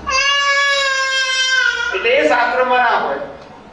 સમજાય છે? તો કે જે શાસ્ત્ર વાંચવાથી કેમ આપણને મુક્તિ ના મળે? તારે કે છે, હવે જરા થોડું ધ્યાનથી સાંભળજો. કાનથી અને ધ્યાનથી બે ના સમજાય. ખાલી કાનથી નહીં, ધ્યાનથી. કેટલાક દાખલા એવા આવે કે આગળનું વાક્ય ના યાદ રહે તો પાછળ નહીં સમજાય. તો કે છે બાપ અને બેટા વચ્ચે કેટલું અંતર હોય? કેટલા વર્ષનું અંતર હોય? આશરે 20-25 વર્ષ. બરાબર છે? આપણે પણ સ્ટાન્ડર્ડ તરીકે તો બાપાની ઉંમર 50 વર્ષની હોય, છોકરાની કેટલી હોય? 25. તે બાપ બેટા બે બેઠા હોય રવિવારના દિવસે ટેબલ ઉપર ચા નાસ્તો કરતા હોય સવારના પોરમાં રવિવારે. છોકરું કે પપ્પા ઇન્ટરનેટ ને મોબાઈલ વગર નહીં ચાલે. બાપા કે છે મારા બાપાએ વગર જીવ્યા અને હું 50 વર્ષ એમને જ કાઢ્યા છું. અને તું કે છે નહીં ચાલે, કેમનો મેળ પડે? ખાધા વગર નહીં ચાલે બરાબર છે, પણ મોબાઈલ વગર ના ચાલે કેમનું બરાબર કહેવાય? બાપા એક્સેપ્ટ ના કરે. બાપા છોકરો કે બાપા મોબાઈલ જોઈએ અને પાછો ઇન્ટરનેટ વાળો જોઈએ. કેવો જોઈએ? બાપાને કેમનું ખબર પડે? ખ્યાલ આવે? જનરેશન કહેવાય. શું છે? 25 વર્ષનો જીવતો છોકરો 50 વર્ષના જીવતા બાપ એકબીજાને સમજી ના શકે. ના સમજાવ્યું? અને એ બાપ 50 વર્ષનો એ 500 વર્ષ પહેલા છાપેલી પુસ્તક સમજવા બેઠો છે. ના સમજાવ્યું? ને ના સમજાવ્યું? કેમ? એ સમજી શકે, આ ના સમજી શકે. છાપેલું સમજી શકે, જીવતા લોકો ના સમજી શકે. બોલતા નથી બધા. મારી વાત ગળે ઉતરે છે કે કારણ કે મારી વાત છે બી તૃતીયમ હોય કેવી હોય? તમે ના સાંભળેલી હોય ને હું કહું છું. સાંભળેલી કહેતો જ નથી. સાંભળેલી તો બધા જ ઉતરે. ના સાંભળેલી ઉતરે તો સાચું કહેવાય ને. બાપામાં જે પોતાનો ફરજ આવી જાય એટલે બોલતી બંધ થઈ જાય. બધાનો પ્રશ્ન એક જ સરખો હોય છે. કૃષ્ણ ભગવાને અર્જુનને જ્ઞાન આપ્યું અને એ જ્ઞાનને આધારે અર્જુનને દ્રષ્ટિ પ્રાપ્ત થઈ. અને એ દ્રષ્ટિ પ્રાપ્ત થયા પછી અર્જુને મહાભારતની અંદર યુદ્ધ કર્યું. લાખો લોકોની હિંસાના નિમિત્ત બન્યા. એ જ અવતારે મોક્ષે ગયા. ના સમજાયું? ને આપણે પીડી બચાવતા અહીંયા ભણીએ છીએ. કિંમત ક્રિયાની નથી, દ્રષ્ટિની છે. શેની છે? જેવી દ્રષ્ટિ એવી જેવી ક્રિયા એવી સૃષ્ટિ કોઈ શાસ્ત્રમાં નથી. કિંમત કોની છે? ક્રિયાની કે દ્રષ્ટિની? જ્ઞાન પણ ક્યાં હોય? ક્રિયામાં. આ બધી વાત બે છે ને કે અધરે છે. એટલે શાસ્ત્ર એ વ્યવહાર ચલાવવાનું સાધન છે. જ્ઞાન જ્ઞાનીના હૃદયમાં હોય. અર્જુનને જ્ઞાન મળ્યું કૃષ્ણ ભગવાન થકી, એની મુક્તિ પામે. કારણ કે જીવતું શાસ્ત્ર. કૃષ્ણ ભગવાન એટલે જીવતું શાસ્ત્ર. હવે આજે ગીતા વાંચનારા અને સાંભળનારા બે અહીંયા ભરા કરે છે. એની એક ગીતા તો રામ જન્મ. કારણ કે શબ્દમાં થોડું જ્ઞાન છે. જીવતી ગીતા જોઈએ. જેને ગીતા આત્મસાત થયેલો પ્રકૃતિને પરમાત્મા જેને છૂટા પડી ગયા હોય, આ જગત કેમ ચાલે છે એવું જેને જ્ઞાન થઈ ગયું હોય, પુરુષાર્થ કોને કહેવાય, પ્રારબ્ધ કોને કહેવાય, ભગવાન કોને કહેવાય, ધર્મ કોને કહેવાય સાચો, આ બધું જેને જ્ઞાન હોય એને જીવતું પુસ્તક કહેવાય. શું કહેવાય? અને એના દ્વારા મળેલી વાણી, એના દ્વારા મળેલી વાણી એને જીવતું જ્ઞાન કહેવાય, જીવતું શાસ્ત્ર કહેવાય. શું કહેવાય? જીવતું શાસ્ત્ર. છાપેલું શાસ્ત્ર કામનું નહીં. સમજાય? એટલે મોક્ષ માટે કામનું નહીં. વ્યવહાર માટે બરાબર છે, વ્યવહાર જીવન માટે બરાબર છે. મોક્ષ માટે આ છાપેલું પુસ્તક કામનું. જેને સંસારથી મુક્ત થવું છે એના માટે જીવતું શાસ્ત્ર છે, ને જેને સંસારમાં સુખ મેળવવું છે એના માટે આ છાપેલું પુસ્તક બરાબર છે. સમજાય છે મારી વાત? હવે ચોથું અને છેલ્લું, તમે જેને જ્ઞાની માનો છો એ જ્ઞાનીથી મુક્તિ નથી. જ્ઞાની એટલે સાધુ, સંત, સંન્યાસી બધા આવી ગયા. જ્ઞાની એ ખરી શબ્દ વાપર્યો. તમે જેને જ્ઞાની માનો છો એ જ્ઞાનીથી મુક્તિ નથી. બોલો શું કહો છો આપણે? પછી સમય હશે તો પ્રશ્નોત્તરી લેશું. બરાબર છે? સમય હશે તો, કારણ કે મારા સત્સંગ તો ખાલી પ્રશ્નોત્તરી ઉપર આધારિત છે. તો આ નવો હોય, ક્લાસ નવો લેવાનો હોય અને ટીચર પહેલા દિવસે તમારે એક્ઝામ લે તો શું થાય? એટલે આ અત્યારે તો ખાલી તમને ટ્રેનિંગ આપું છું. શું આપું છું? ટ્રેનિંગ. ત્યારે પછી એક્ઝામ લઈ જ પડશે. એટલે છેલ્લું, આજનું છેલ્લું ચેપ્ટર, તમે જેને જ્ઞાની માનો છો એ જ્ઞાનીની મુક્તિ નથી. શું કીધું? તમે જેને જ્ઞાની માનો છો એ જ્ઞાનીથી મુક્તિ નથી. આપણે કોને જ્ઞાની માન્યું? બોલો ને. અને શાસ્ત્રની બહારનું કશું સ્વીકારે પણ સમજાય છે? એટલે એની સમજવાની જે રેડિયસ છે એ લિમિટેડ છે. કેવી છે? એની સમજણ ચોપડી જેવી થઈ ગઈ. કેવી થઈ ગઈ? ચોપડી એટલે ચોપડીના શબ્દો જેવી થઈ ગઈ. એને અનુભવ નથી. શું નથી? ચોપડીનું બધું બોલી શકે, પોતાના અનુભવનું બોલી શકે. કૃષ્ણ ભગવાને અર્જુનને જવાબ આપ્યો, ચોપડીમાંથી આપ્યો ને, હા કે ના બોલો? મહાવીરે ગૌતમને જવાબ આપ્યો, ચોપડીમાંથી આપ્યો ને, હા કે ના બોલો?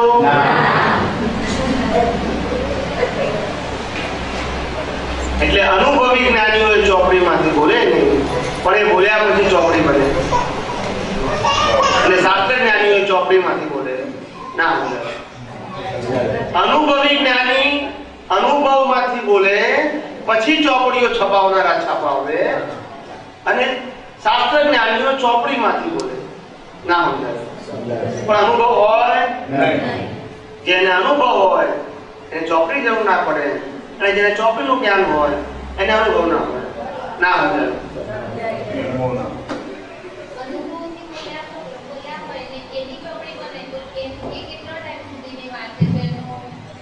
અનુભવની ચોપડી હોય, અનુભવી પુરુષની ચોપડી બોલ્યા હોય ને ચોપડી બને, તો એ જીવતા હોય ત્યાં સુધી કામ કરે.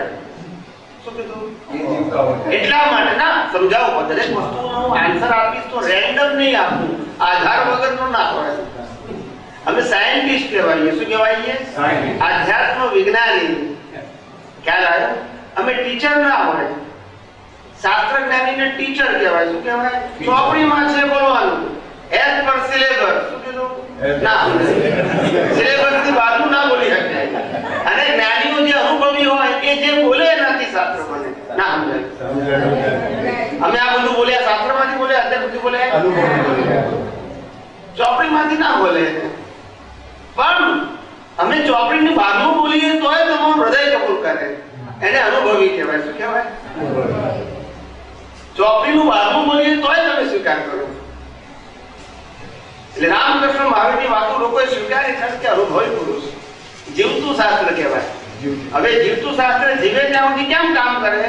દાખલા તરીકે તમે કોઈ વાતો અમારી સાંભળી હોય, અમારા ઇન્ટરનેટ ઉપર સત્સંગો છે, 200-250 સત્સંગ છે, કેસેટો, ઓડિયો, વિડિયો બધું દેશ વિદેશમાં બધા દુનિયાભરમાં લોકો સાંભળે છે. હવે એને કોઈ વસ્તુ ના સમજાય તો અમને પૂછી શકે ના પૂછી શકે? માટે એ જીવતું કહેવાય. પણ મારા ગયા પછી જળ કહેવાય. પછી જે લખ્યું છે એ મારે મારી સમજણથી સમજવાનું. ના સમજાય? હસબન્ડ ને વાઈફ 50 વર્ષ સાથે રહે, હસબન્ડ ને ભાઈ બે 50 વર્ષ સાથે રહે, પછી આપણે 50 વર્ષ પછી પૂછીએ કે વાઈફ ને પૂછીએ તમે તમારા હસબન્ડ ને ઓળખી રહ્યા છો? હજુ પૂરેપૂરો ઓળખ્યા નથી, ક્યારે શું કરે કહેવાય. આપણે હસબન્ડ ને પૂછીએ તમે વાઈફ ને ઓળખી ગયા છો 50 વર્ષમાં? તો કે ના, એ ક્યારે રિસાય કહેવાય. 50 વર્ષ ભેગા રહેવા છતાં હસબન્ડ વાઈફ ને ના ઓળખે અને વાઈફ આ બુદ્ધિ ને આ સમજણથી જ્ઞાની પુરુષ ઓળખાય ના સમજાય. માટે ઓળખાતા કઈ જ્ઞાની પુરુષ ને સિંગડા ના હોય, માટે આપણા જેવા જ હોય, પણ દ્રષ્ટિ જોઈએ. શું જોઈએ? આ ચામડાની આંખો કામ ના કરે. ચામડાની આંખોથી તો હસબન્ડ વાઈફ ના ઓળખાય તો જ્ઞાની ક્યાંથી ઓળખાય? એટલે દ્રષ્ટિ જોઈએ. એને જ્ઞાન દ્રષ્ટિ કો, દિવ્ય ચક્ષુ કો, सम्यक दृष्टि को, वेद ज्ञान को उपयोग करશે. દ્રષ્ટિ જોઈએ. શું જોઈએ? દ્રષ્ટિ કહો.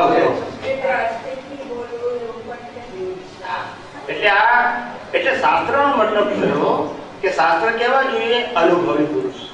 અનુભવી પુરુષના મુખેથી નીકળ્યા હોય. કેવા હોવા જોઈએ? છાપેલા ના ચાલે. સમજાય છે? ના ચાલે એટલે મુક્તિ માટે ના ચાલે, સંસાર માટે ચાલે, પાપોથી બચવા માટે ચાલે, પુણ્ય ઉપાર્જન કરવા માટે ચાલે, પાપ પુણ્યથી છૂટવા માટે ના ચાલે. એના માટે જીવતા શાસ્ત્ર જોઈએ. શું જોઈએ? જીવતા શાસ્ત્ર. જીવતા શાસ્ત્ર એટલે અનુભવી જ્ઞાની પુરુષ. અને અનુભવી જ્ઞાની પુરુષની એક જ વિશેષતા, એ જે બોલે એનાથી શાસ્ત્ર બને, પણ એ શાસ્ત્રમાંથી ના બોલે, ના સમજાય. કૃષ્ણ ભગવાન જે બોલ્યા એ અનુભવમાંથી બોલ્યા, એમાંથી શાસ્ત્ર બને, પણ એ શાસ્ત્રમાંથી ના બોલે. સમજાય છે? એટલે એને જ્ઞાની પુરુષ કહેવાય, અનુભવી જ્ઞાની. જેનો એક એક શબ્દ, જેની એક એક વાતો એ સૈદ્ધાંતિક હોય. કેવી હોય? શ્રદ્ધાની ના હોય. કઈ ના હોય? શ્રદ્ધાની ના હોય, સિદ્ધાંતની હોય. ને કયો સિદ્ધાંત? સનાતન. કયો સિદ્ધાંત? સનાતન સિદ્ધાંતનું કોઈ બનાવનાર ના હોય. કોણ ના હોય? અને જો કોઈએ બનાવ્યો હોય એ સનાતન ના હોય. ના સમજાય. એટલે જ્ઞાની પુરુષ અનુભવી હોય, બધી સનાતન સિદ્ધાંતની વાત કરે, જે શાશ્વત હોય. રામકૃષ્ણ મહાવીરના વખતમાં જે સિદ્ધાંતો હતા એ સિદ્ધાંત જ છે.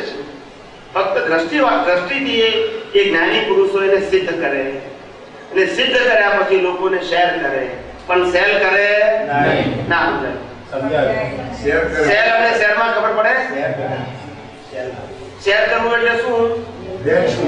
અને સેલ કરવું એટલે એ વેચે નહીં. ખ્યાલ આવે છે? સજીવન જ્ઞાન, અનુભવ જ્ઞાન એ વેચી શકાય, એટલે એને અમૂલ્ય કીધું. શું કીધું? અને જે વેચી શકાય એ અમૂલ્ય હોય ના. અમને પડે આ બધી વાતો બે જ નથી બેસતી, વધારે છે. જે જ્ઞાન વેચી શકાય એ અમૂલ્ય હોય નહીં, ને અમૂલ્ય જ્ઞાન વેચી શકાય. સમજાય છે? લોકોને બે છે કે ઉભું રહે છે?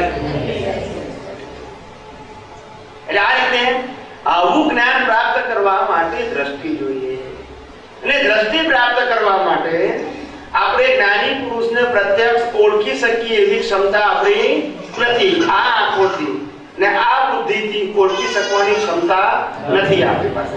એનો દાખલો મેં આપી દીધો અર્પણભાઈ, બરાબર છે? એટલે ફેરથી નથી આપતો, પણ કે છતાંય મારે પ્રાપ્ત કરવા હોય તો શું કરવું? એના માટે પ્રાર્થના. આપણે જેને ભગવાન માનતા હોઈએ, રામ, કૃષ્ણ, મહાવીર, શિવ, સ્વામિનારાયણ, શક્તિ, જેને પણ આપણે ભગવાન માનતા હોય એ ભગવાનને રોજે પ્રાર્થના કરવાની. મંદિરમાં કે ઘરની પાસે ફોટામાં કે હે પરમાત્મા, પછી નામ જે હોય તે, હે પરમાત્મા, આપ જે જ્ઞાન પ્રાપ્ત કરી આ સંસારમાંથી મુક્ત થઈ ગયા. શું થઈ ગયા? આપ જે જ્ઞાન પ્રાપ્ત કરી, અનુભવ જ્ઞાન પ્રાપ્ત કરી આ સંસારમાંથી મુક્ત થઈ ગયા, એવું જ્ઞાન આ કાળમાં કોઈ સજીવન મૂર્તિમાં હોય. શેમાં? તો એ સજીવન મૂર્તિ મને પ્રાપ્ત થાઓ, અને સજીવન મૂર્તિ પાસેથી મહારાજ સ્વરૂપનું જ્ઞાન મને પ્રાપ્ત થાઓ, એવી હે ભગવાન અમે આપને હૃદયથી પ્રાર્થના કરીએ છીએ, આપ અમારી પ્રાર્થનાનો સ્વીકાર કરો. આવી પ્રાર્થના રોજ કરવાની. પ્રાર્થના એ બીજ છે અને બીજનું શું આવે? વાત બેઠી કે ના બેઠી? આ પ્રાર્થના કરવાનો વાંધો કરો. રોજ પ્રાર્થના કરવાની એક વખત કે હે ભગવાન રામ કૃષ્ણ મહાવીર જેને માનતા હોય, હે ભગવાન આપ જે જ્ઞાન પ્રાપ્ત કર્યું અને આ સંસારમાંથી મુક્ત થઈ ગયા, એવું જ્ઞાન આ કળિયુગમાં કોઈ સજીવન મૂર્તિમાં હોય. કઈ મૂર્તિમાં? પથ્થરની નહીં. કઈ મૂર્તિ? આપણી જેમ હાલતી ચાલતી હોય, આપણને જ્ઞાન આપી શકે, દ્રષ્ટિ આપી શકે, આપણી અજ્ઞાનતાનો નાશ કરી શકે. સમજાય છે? એવા સજીવન મૂર્તિ હોય. એ સજીવન મૂર્તિ એટલે અનુભવી આત્મજ્ઞાની પુરુષ મને પ્રાપ્ત થાઓ અને એ અનુભવી આત્મજ્ઞાની પુરુષ પાસેથી મારા સ્વરૂપનું જ્ઞાન મને પ્રાપ્ત થાઓ. એવી હે ભગવાન હું આપને હૃદયથી પ્રાર્થના કરું છું.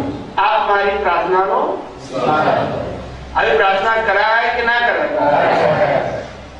એટલે આ કરજો, પ્રાર્થના કરજો એટલે બીજ પડશે. બીજનું શું આવશે? તમારે ખોળવાની જરૂર પડશે નહીં. કુદરત ભેગા કરી આપશે. સમજાય છે? જેવો ભાવ તેવો એટલે બીજ નાખો તો ફળ આવશે. સમજાય છે કે નથી સમજાતું?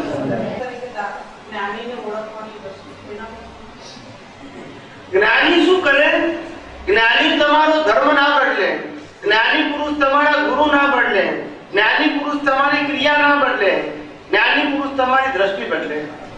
જે કૃષ્ણ ભગવાને અર્જુનની દ્રષ્ટિ બદલી હતી ને, એવી રીતે ખાલી દ્રષ્ટિ બદલે. અને જેવી દ્રષ્ટિ એવી સૃષ્ટિ.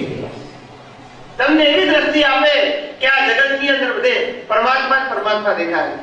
ને પ્રકૃતિ હોય કે પ્રકૃતિ સંપૂર્ણ નિર્દોષ દેખાય. કેવી દેખાય? નિર્દોષ. પ્રકૃતિ નિર્દોષ દેખાય ને પ્રકૃતિમાં શું દેખાય? પરમાત્મા દેખાય. પછી બીજું શું જોઈએ? આત્મવત સર્વભૂતેષુ પંચભૂતોના બનેલા શરીરમાં તમે ભગવાનના દર્શન કરી શકો. પછી મંદિરમાં જાઓ કે ના જાઓ ફેર પડતો.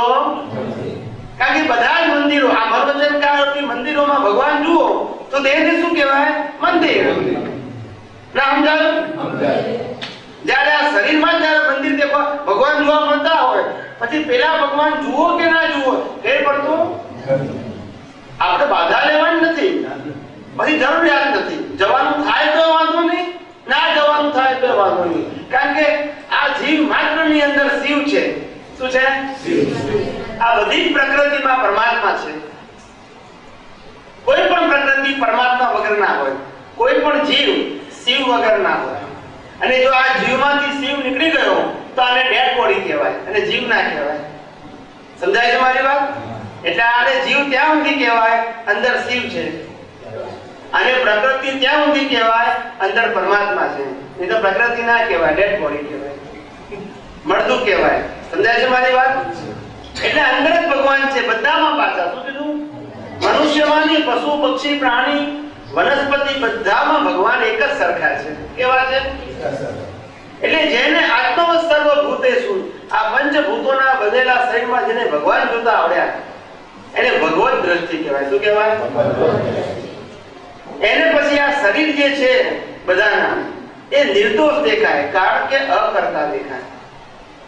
આપણે આગળ વાત થઈ ગઈ, મન વચન કાયા એ કર્મ ભોગવવાનું સાધન છે, કરવાનું સાધન. અને માટે કોઈ પણ જીવ ખરાબ વિચારે કે સારું વિચારે, ખરાબ બોલે કે સારું બોલે, ખરાબ વર્તન કરે કે સારું વર્તન કરે, પણ એ ક્રિયા કરવાની સ્વતંત્રતા એની પાસે. અને માટે એ નિર્દોષ છે. એટલે નિર્દોષ હોવાથી આપણને નિર્દોષ દેખાય તો એ અજ્ઞાન, અને દોષિત દેખાય તો અજ્ઞાન. સમજાયું કે નહીં? એટલે બહાર પ્રકૃતિ નિર્દોષ દેખાય, અકર્તા દેખાય, અને પ્રકૃતિની પરમાત્મા દેખાય. એ છેલ્લામાં છેલ્લું જ્ઞાન. ના સમજાયું? હવે આમાં કોઈ ધર્મ આવ્યો, કોઈ સંપ્રદાય આવ્યો, કોઈ ભગવાન જુદા પડ્યા, કોઈ ગુરુ આયા? સમજાય છે? સાચા ધર્મ આવા હોય, નિષ્પક્ષપાત, પક્ષ પંથ વાળાથી પર હોય. સાચો ધર્મ કેવો હોય? પક્ષ પંથ વાળાથી પર હોય. અને એ માટે જ આપણને મુક્તિ મળે. જે પક્ષ પંથ ને વાડા અને ક્રિયાકાંડ વાળા ધર્મો હોય એનાથી મુક્તિ ના મળે, પુણ્ય મળે પણ મુક્તિ ના મળે. સમજાય છે બધાને? હવે કઈ કોઈને મુશ્કેલી હોય તો પ્રશ્ન પૂછો, સમયની મર્યાદામાં રહીને.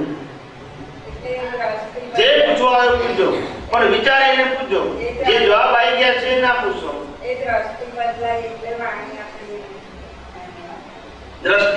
એટલે વાણીમાં ફેર ના પડે. દ્રષ્ટિ બદલાય એટલે આપણને આ જગતમાં જે દેખાતું હતું પહેલા એના કરતા ઊંધું થઈ જાય. પહેલા કરતા દેખાતા હતા એટલે દોષિત દેખાતા હતા, હવે અકર્તા દેખાય એટલે નિર્દોષ દેખાય. પહેલા ખાલી પ્રકૃતિ દેખાતી હતી, હવે પ્રકૃતિમાં પરમાત્મા પણ દેખાય. સમજાય છે? દ્રષ્ટિ બદલાય એટલે આટલું હતું. બોલો બોલો.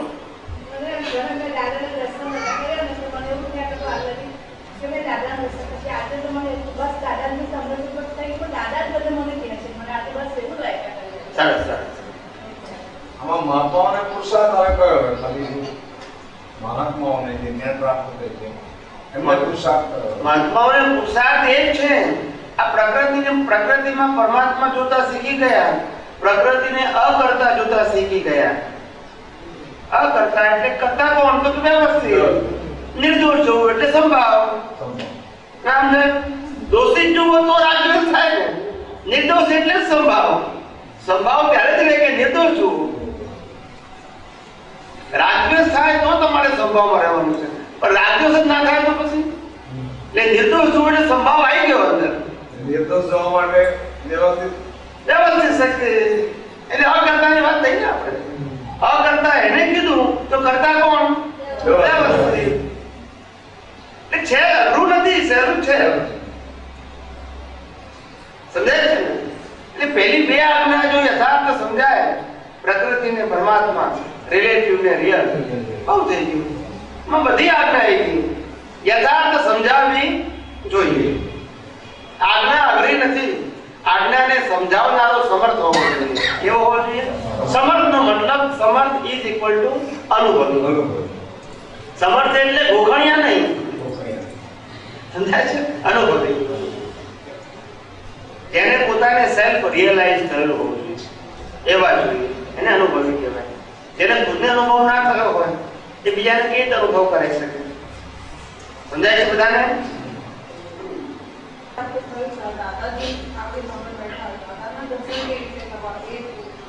એ આજ્ઞાની પુરુષ અને અંદર પરમાત્મા. આપણે આ સંસારી છીએ અને અંદર પરમાત્મા. કેમ જોયું? બધી પ્રકારની જે ડિફરન્સીસ છે એ પ્રકૃતિમાં. પરમાત્મા તો બધામાં કેવા છે? જ્ઞાની હોય, તીર્થંકર હોય, ચક્રવર્તી હોય, વાસુદેવ, પ્રતિવાસુદેવ હોય, રાજા હોય, પ્રજા હોય, એ પ્રકૃતિ બધાની અલગ અલગ, પણ પરમાત્મા એક જ છે. પરમાત્મામાં ભેદ હોય? જે ભેદ છે પ્રકૃતિમાં છે, કારણ કે પ્રકૃતિ પાપ પુણ્યના આધારે મળે છે. એ આજની મહેનતથી મળતા નથી. એ ગયા અવતારમાં જે કર્મ કર્યા હતા એના ફળ રૂપે મળ્યું છે. આપણે આ જે જ્ઞાન મળ્યું, દાતા મળ્યા પછી આપણે જે ફેરફાર કરી બધું કરી નાખ્યું. 100%. અત્યારે જે આપણે પુરુષાર્થના કરી ભાવ કરીએ એ એ પુરુષાર્થ છે. પુરુષાર્થ એટલે કહેવાનો મતલબ તમારી જે આજે જે સંજોગો આવે છે એમાં તમે જે દ્રષ્ટિ બદલો છો, આજ્ઞા ધર્મનો ઉપયોગ કરો છો, ત્યાં પુરુષાર્થ છે. પુરુષાર્થ ક્રિયા રૂપે ના હોય. પુરુષાર્થ દ્રષ્ટિ રૂપે હોય, ભાવ રૂપે હોય, નિશ્ચય રૂપે હોય, ઉપયોગ રૂપે હોય. સમજાય છે? હા. ઉપયોગ એટલે ગોઠવણી. જ્ઞાની પુરુષે આપેલા જ્ઞાનને વાપરવું દ્રષ્ટિથી એનું નામ ઉપયોગ. જ્ઞાની પુરુષે આપેલું જ્ઞાન એને દ્રષ્ટિથી વાપરવું એનું નામ ઉપયોગ. એટલે કે દાદા ભગવાને આપણને કહ્યું કે વ્યવહારથી ચંદુભાઈ, નિશ્ચયથી શુદ્ધાત્મા, એ એમને જ્ઞાન આપણને આપ્યું. હવે આપણે શું કરવાનું? ઘેર જઈને પછી ઉપયોગ કરવાનો કે વ્યવહારથી મારા હસબન્ડ, નિશ્ચયથી શુદ્ધાત્મા, વ્યવહારથી મારા સાસુ, નિશ્ચયથી શુદ્ધાત્મા. આવું દ્રષ્ટિથી ઉપયોગ કરો એને પુરુષાર્થ કહેવાય, એને ઉપયોગ કહેવાય, એને ગોઠવણી કહેવાય. સમજાય છે? પ્રાપ્ત થયેલા જ્ઞાનને વાપરવું એને ઉપયોગ કહેવાય. એ ફિઝિકલ ક્રિયા નથી. આમાં જે કામનું ને એવું જે ઉડાવે ને એમાં જે પેલું આપણને ઉડાવી કે કશું નહીં, એ તો તપ કહેવાય. એને શું કહેવાય? આપણે જ્ઞાનને પકડી રાખવાનું. તપનો મતલબ લઈને આવેલા બુદ્ધિ આજે પ્રાપ્ત થયેલા જ્ઞાનને સ્વીકારે નહીં ત્યાં સુધીના સમયને તપ કહેવાય. ના સમજાય? જ્યાં સુધી કોઈ સંજોગ આવ્યો, ના ગમતો, પ્રકૃતિને ના ગમતો સંજોગ આવ્યો અને આપણું જ્ઞાન કહે છે કે વ્યવસ્થિત છે. હવે આ વ્યવસ્થિત છે એ સમાધાન છે અને બુદ્ધિ કહે છે કે આ બરાબર નથી. એટલે બરાબર નથી તે બરાબર છે સ્વીકારે ત્યાં સુધી પ્રક્રિયાને તપ કહેવાય. ના સમજાય? ત્યાં લાગીને આમ ઘણું બધું થાય તો ખરું ને આ. એ પહેલું તો વ્યવસ્થિત બોલાય ના. ના આપણે પૂરું તપ એટલે જ્ઞાનને સ્વીકાર કરવાની પ્રક્રિયા. એમ નામ તપ. તપ એટલે ઉપવાસ કરવો તે નહીં. શું કીધું? આપણે ઉપવાસ કરવાનું તપ એ બાહ્ય તપ છે. બધા એ શારીરિક માટે છે. જ્ઞાન તપ એટલે અજ્ઞાન અને જ્ઞાન બે વસ્તુ છે. અજ્ઞાન લઈને આયા અને જ્ઞાન આપણને પ્રાપ્ત થયું. પણ અજ્ઞાન જે લઈને આયા છે એનો રોલ તો ભજવવાનું છે. એટલે અજ્ઞાનથી જ્ઞાનની પ્રક્રિયા સુધીની પ્રક્રિયાને તપ કહેવાય. અજ્ઞાનથી જ્ઞાન સ્વીકારવા સુધીની પ્રક્રિયાને શું કહેવાય? એ કલાકે થાય, દિવસે થાય, મહિનાએ થાય ને વર્ષોએ થાય. સમજાય છે? પણ એને તપ કહેવાય. શું કહેવાય? એટલે એને જ્ઞાન તપ કહેવાય. શું કહેવાય? આપણી જાગૃતિ જેટલી વધારે એટલું તપ ઓછું. જાગૃતિ વધારે ફાસ્ટ એટલું તપ ઓછું. 100%. જાગૃતિ જેટલી ઓછી એટલું તપ વધારે. બસ.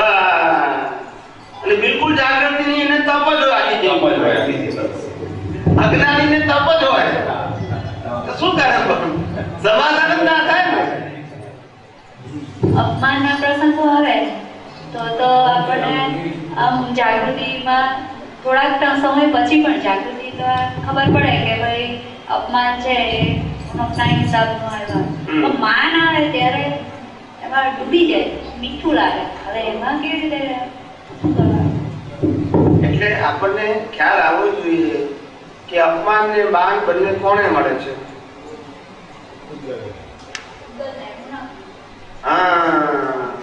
હવે શરીરને મળે છે અથવા તો નામધારીને મળે છે. માને એને મળે છે અને અપમાન એને મળે છે. તો આપણે શરીરધારી છીએ કે શરીરથી જુદા છીએ? તો આપણે જુદા હોઈએ તો જેવી રીતે આપણે અપમાનમાં જ્ઞાનમાં રહી શકીએ એવી રીતે જ્ઞાનમાં રહેવાનું. ફક્ત તે વખતે છૂટું પાડતા આવડવું. પણ એટલે તો કહું છું ને, એટલે જ કહું છું કે આ લપસણી છે. શું છે? ખ્યાલ આવે ને? માન એ લપસણી છે અને અપમાન એ પગથિયા છે. શું છે? પગથિયા ચડીએ એટલે આપણને ખબર પડે કે જોર પડે છે. લપસણી પણ બેઠા એટલે હડાક લેતો નહીં ના કરો તો ઉતરી જાવ. સાપ અને સીડી. શું કીધું? સાપ અને સીડી આવે છે ને? સ્નેક્સ એન્ડ લેડર્સ નથી આવતું? આપણે જે કર્મો કરીએ સારા અથવા ખોટા તો એના માટે આપણે પુણ્ય કરીએ તો કર્મથી છુટકારો મળે ખરો? નવ બંધાય કર્મ. નવું કર્મ છૂટાય નહીં. પુણ્ય કરીએ તો નવ કર્મ બંધાય, છૂટાય નહીં. અને ભવિષ્યમાં આપણાથી કોઈ ભૂલ થાય તો પછી એને શું કરવું જોઈએ આપણે?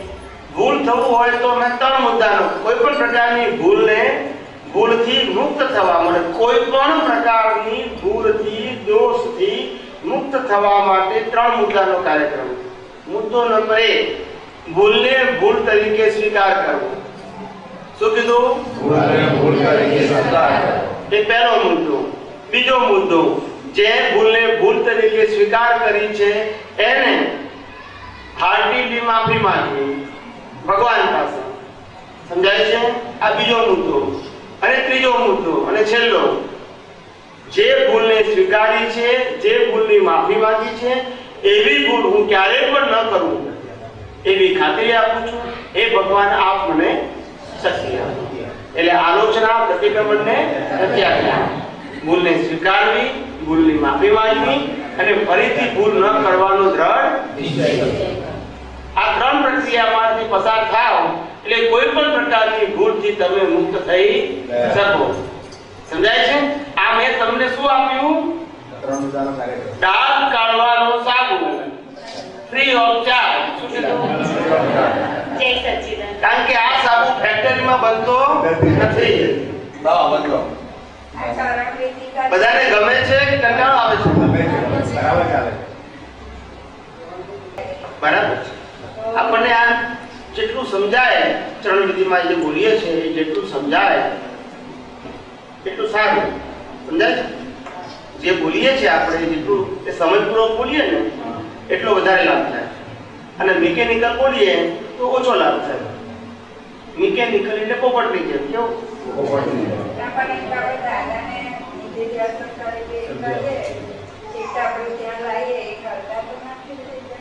પણ દાદા એ જ્ઞાન સ્વરૂપ છે, દાદા એ દેહ સ્વરૂપ નથી. દાદા જ્ઞાન સ્વરૂપ છે. જ્ઞાન અને જ્ઞાની, અંદર જ્ઞાન પ્રગટ થયું માટે દેહને આપણે જ્ઞાની કીધો. સમજાય છે? દેહ એટલે જ્ઞાનને વ્યક્ત કરવાનું સાધન, એટલે એને આપણે જ્ઞાની કીધું. પણ અંદર જ્ઞાન પ્રગટ થયું માટે દેહને જ્ઞાની કીધું. પણ અંદર જ્ઞાન પ્રગટ ના થયું તો દેહને જ્ઞાની કહેવાય? એટલે કિંમત જ્ઞાનની કે જ્ઞાનીની? સમજાય છે? એટલે જ્ઞાની પુરુષ આપેલા જ્ઞાનમાં તમે રહો એ જ જ્ઞાનીનું નિધિ ધ્યાસન. જ્ઞાનમાં રોજ એ જ જ્ઞાન. બીજું શું થાય? અંતે તો અલ્ટિમેટ તો જ્ઞાન જ છે ને. જ્ઞાન જ છે. જ્ઞાનીનો દેહ છે એ તો બાળી નાખવાનો. એ જ્ઞાન હોય તો કોઈ બાળે ને. અને જ્ઞાન જે છે તો બળવાનું નથી. અને બળી જાય એ જ્ઞાન નથી. એ માધ્યમ હોઈ શકે. શું હોઈ શકે? પણ જ્ઞાન તો ના હોય ને.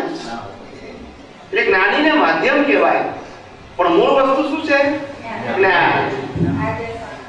એટલે જ્ઞાનમાં આપણે જે કઈ જ્ઞાની પુરુષે કહેલી વાતોને જાગૃતિ પૂર્વક વાંચીએ, સમજીને વાંચીએ, ખ્યાલ આવે ને? એ જ નિધિધ્યાસન, એ જ જાગૃતિ, એ જ પુરુષાર્થ. સમજાય છે?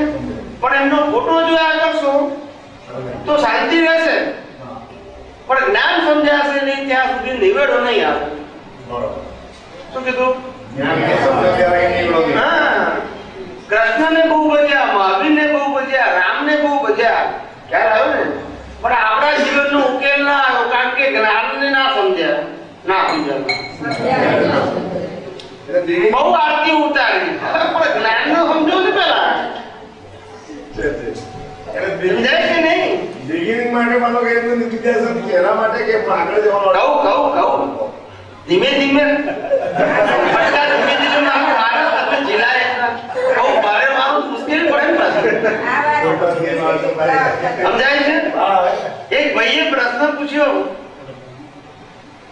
કે હું 40-50 વર્ષથી 60 વર્ષથી આ રામની ભક્તિ કરું છું, કૃષ્ણની ભક્તિ કરું છું, કોઈ કે હું મહાવીરની ભક્તિ કરું છું, કોઈ કે હું શિવની ભક્તિ કરું છું, કોઈ કે હું સ્વામિનારાયણની ભક્તિ કરું છું. એક ભાઈએ પ્રશ્ન પૂછ્યો કે આટલા વર્ષોથી હું ભક્તિ કરું છું, ભગવાનની આરતી કરું છું, રોજ પૂજા કરું છું, એમને પ્રસાદ ચડાવું છું, બધું કરું છું, અત્તર બત્તર બી લગાવું છું, સુગંધિત. ખ્યાલ આવ્યો? ભલે એ ના આવે મને તો આવે. ફળ એમને ચડાવું છું, ભલે એ ના ખાય હું તો ખાઉં, પણ આ બધું કરું છું નિત્ય. કેવું? 50 વર્ષથી તોય ભગવાન મને પ્રસન્ન થતા નથી. એનું કારણ શું કે છે સ્વામીજી? બોલો. આટલું બધું કરવા છતાંય ભગવાન પ્રસન્ન થતા એનું કારણ શું? બોલો, શું કારણ? કર્મ નહીં બદલાયો. હે? કર્મ નહીં બદલાયો. કર્મ તો આટલું બધું કરે છે. બોલો ને.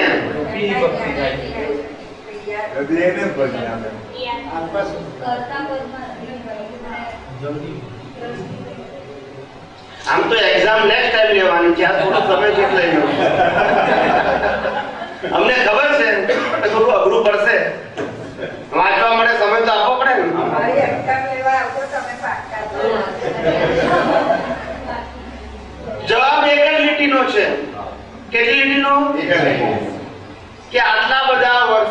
ભગવાનની તન મન ધનથી ભક્તિ કરવા છતાં પણ પ્રગટ થતા નથી, પ્રસન્ન થતા નથી, દર્શન આપતા નથી, હાજર થતા નથી, એનું એક જ કારણ છે કે તમે ભગવાનને માનો છો, ભગવાનનું માનતા નથી.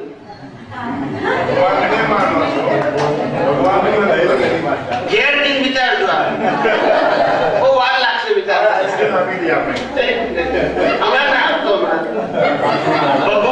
ભગવાનને માનો છો, ભગવાનનું માનતા નથી. પણ થોડી સમજતા વાર લાગશે જરા. લાઈટ થોડા થતા વાર લાગશે, ડીમ લાઈટ હોય ને. પણ દાખલો આપજો ને જલ્દી સમજાશે. તમારા છોકરાઓ તમને એવું કે પપ્પા ને મમ્મી અમે રોજ તમારી આરતી ઉતારીશું, રોજ પૂજા કરશું, રોજ અગરબત્તી કરશું, રોજ ફળ ફરાથી ચડાવીશું, પણ તમારું કોઈ માનીશું નહીં તો આપણને ગમે ને? બોલતા નથી બધા. કેમ? કયું નથી માનતા. આપણને ના ગમે ને ભગવાનને ગમે. પછી કે પ્રસંગ કેમ ના થાય? એમનું માનતા નથી. તમારું ના માને તો તમે પ્રસન્ન ના થાવ. ને તમે ભગવાન ના માનો તો એ થાય ના થાય. જ્ઞાનીની આજ્ઞા હવે વાત બેઠી કે ઊભી રહી. એટલે આપણે ભગવાનને માનીએ છીએ પણ ભગવાનનું માનતા નથી. એમાં પહેલે પ્રશ્ન પૂછ્યો ને, આપણે જ્ઞાનીને માનીએ છીએ પણ જ્ઞાનીનું માનતા સમજી ગયા? સમજણ પડી કે ગઈ? કે ભાઈ આરતી કરવી છે તો નિયમથી રેગ્યુલર કરવી જ છે, પણ નથી કરાતી. તો એ નિયમમાં સત્તા આપી કેટલી? નિયમમાં જેટલા દિવસ રહેવાય એટલું રહેવાનું, ના રહેવાય તો કઈ નહીં. નક્કી કરવું મારે આરતી કરવી છે, થાય કે ના થાય નહીં જોડ, પણ નક્કી કરવું. આપણે શું કીધું? કારણ કે આ મન વચન કાયા આપણા હાથમાં એ આપણે આગળ વાત કરી નાખી. સમજી ગયા? અંતે ભાવની કિંમત છે, ક્રિયાની કિંમત એ પણ આગળ વાત કરી દીધી. એ જે વાત કરી નાખી છે ફેરથી કરવાની નથી. છૂટવા માટેની થોડી વિગતની ચાવી બતાવો. હે? છૂટવા માટેની વિગતની ચાવી થોડી. આ ભાઈ કે છૂટવા માટેની ચાવી બતાવો. દાદા ભગવાન પાસે એક ભાઈ આવ્યા હતા. એને કીધું, સાહેબ હું છેલ્લા 60 વર્ષથી હું ત્યાગી થઈને જીવું છું. મેં બહુ તપ કર્યા, જપ કર્યા, 20 વર્ષ તો નર્મદાના કિનારે ફર્યો. શું કીધું? નર્મદા કિનારે. ખ્યાલ આવ્યો? મંત્રો કર્યા, બધું બહુ કર્યું, ઉપાસના કરી, સાધના કરી, તપ કર્યા, જપ કર્યા, સાદગી જીવનમાં આચરી, મૌન પાળ્યા કેટલાય. ખ્યાલ આવ્યો? પણ કે છે હજુ ભગવાનના દર્શન થતા નથી. તો હે દાદા ભગવાન કૃપા કરી મને રસ્તો બતાવો કે હું શું કરું તો ભગવાનના દર્શન થાય. એટલે દાદા ભગવાને જવાબ આપ્યો, તું કઈ ના કરે તો થાય. શું કીધું? તું કંઈ ના કરે તો થાય. હવે આ તો જરૂર કહેવાય કે ખરું કહેવાય? હે? એટલે પછી પેલા ભાઈએ કીધું કઈ નહીં કરવાનું. પછી આપણા બુદ્ધિશાળી કીધું કે કઈ નહીં કરવાનું. એટલે આપણે મહાત્મા કહો ઘેર ઊંઘી જાઓ. ખાવા પછી મેં તો બની શકે છે. દાદા ભગવાન કીધું કઈ નહીં કરવાનું. પછી પાપ હોય કે પુણ્ય હોય. સમજાય છે? કરતા ભાવે કઈ પણ કરીશ તો બંધન પ્રાપ્ત થશે. પછી પાપ કે પુણ્ય. અને અકર્તા ભાવે કઈ પણ ક્રિયા કરીશ તો તને બંધન નહીં પ્રાપ્ત થાય, મુક્તિ પ્રાપ્ત થશે. વાત બેઠી કે ઉઠી રહી? આ છૂટવાની સહેલી ચાવી. જે સંજોગ ભેગો થયો એને સ્વીકારી લેવો, ફરિયાદ કર્યા વગર, પ્રશ્નો પૂછ્યા વગર. શું કીધું? નો કમ્પ્લેન્ટ, નો ક્વેશ્ચન. શું કીધું? આ સત્સંગમાં પ્રશ્ન પૂછજો. સત્સંગમાં પૂછવાના, ઘેર નહીં પૂછવાના. આ વાણી એવું ફિટ થઈ જાય. આપણે ઘરમાં હોઈએ તો આપણે વાઈફની ફરિયાદ નહીં કરવાની, આવું કામ કરે છે, આવું કેમ કરે છે, તું તો આવી છું. કમ્પ્લેન નહીં કરવાની નહીં અને ક્વેશ્ચન પણ કરવાના નહીં. જેમ છે તેમ સ્વીકારી લો તો ખાતું બંધ થઈ જાય. શું થાય? અને જો કમ્પ્લેન અને ક્વેશ્ચન કર્યા તો કેરી ફોરવર્ડ ઇન નેક્સ્ટ પર. ગાળ આપે તો સ્વીકાર લેવાનું, માન આપે તો સ્વીકારવું, એટલે જમા કરી લેવું. સ્વીકારવું એટલે મને આપ્યું છે એમ નહીં, મારો હિસાબ છે કરવાનો. શું કીધું? અપમાન કરે તો હિસાબ,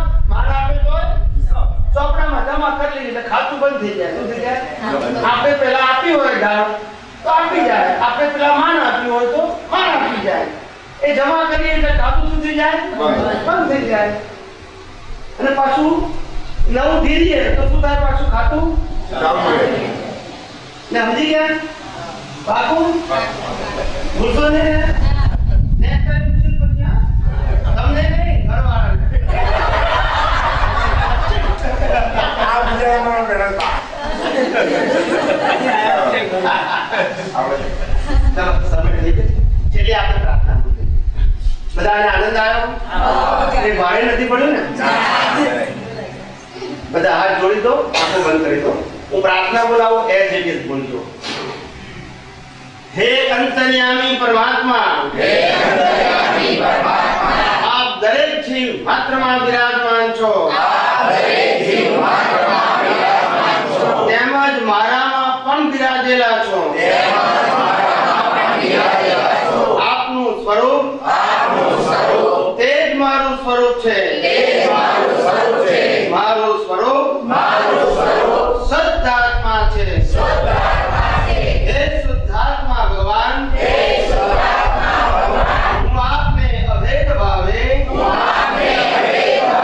અત્યંત ભક્તિપૂર્વક નમસ્કાર કરું છું. અજ્ઞાનતાએ કરીને, અજાગૃતિએ કરીને મારાથી જે કંઈ પણ દોષો થયા છે અને થાય છે તે સર્વ દોષોને આપની સમક્ષ જાહેર કરું છું. તેનો હૃદયપૂર્વક ખૂબ પસ્તાવો કરું છું અને આપની પાસે ક્ષમા પ્રાર્થું છું.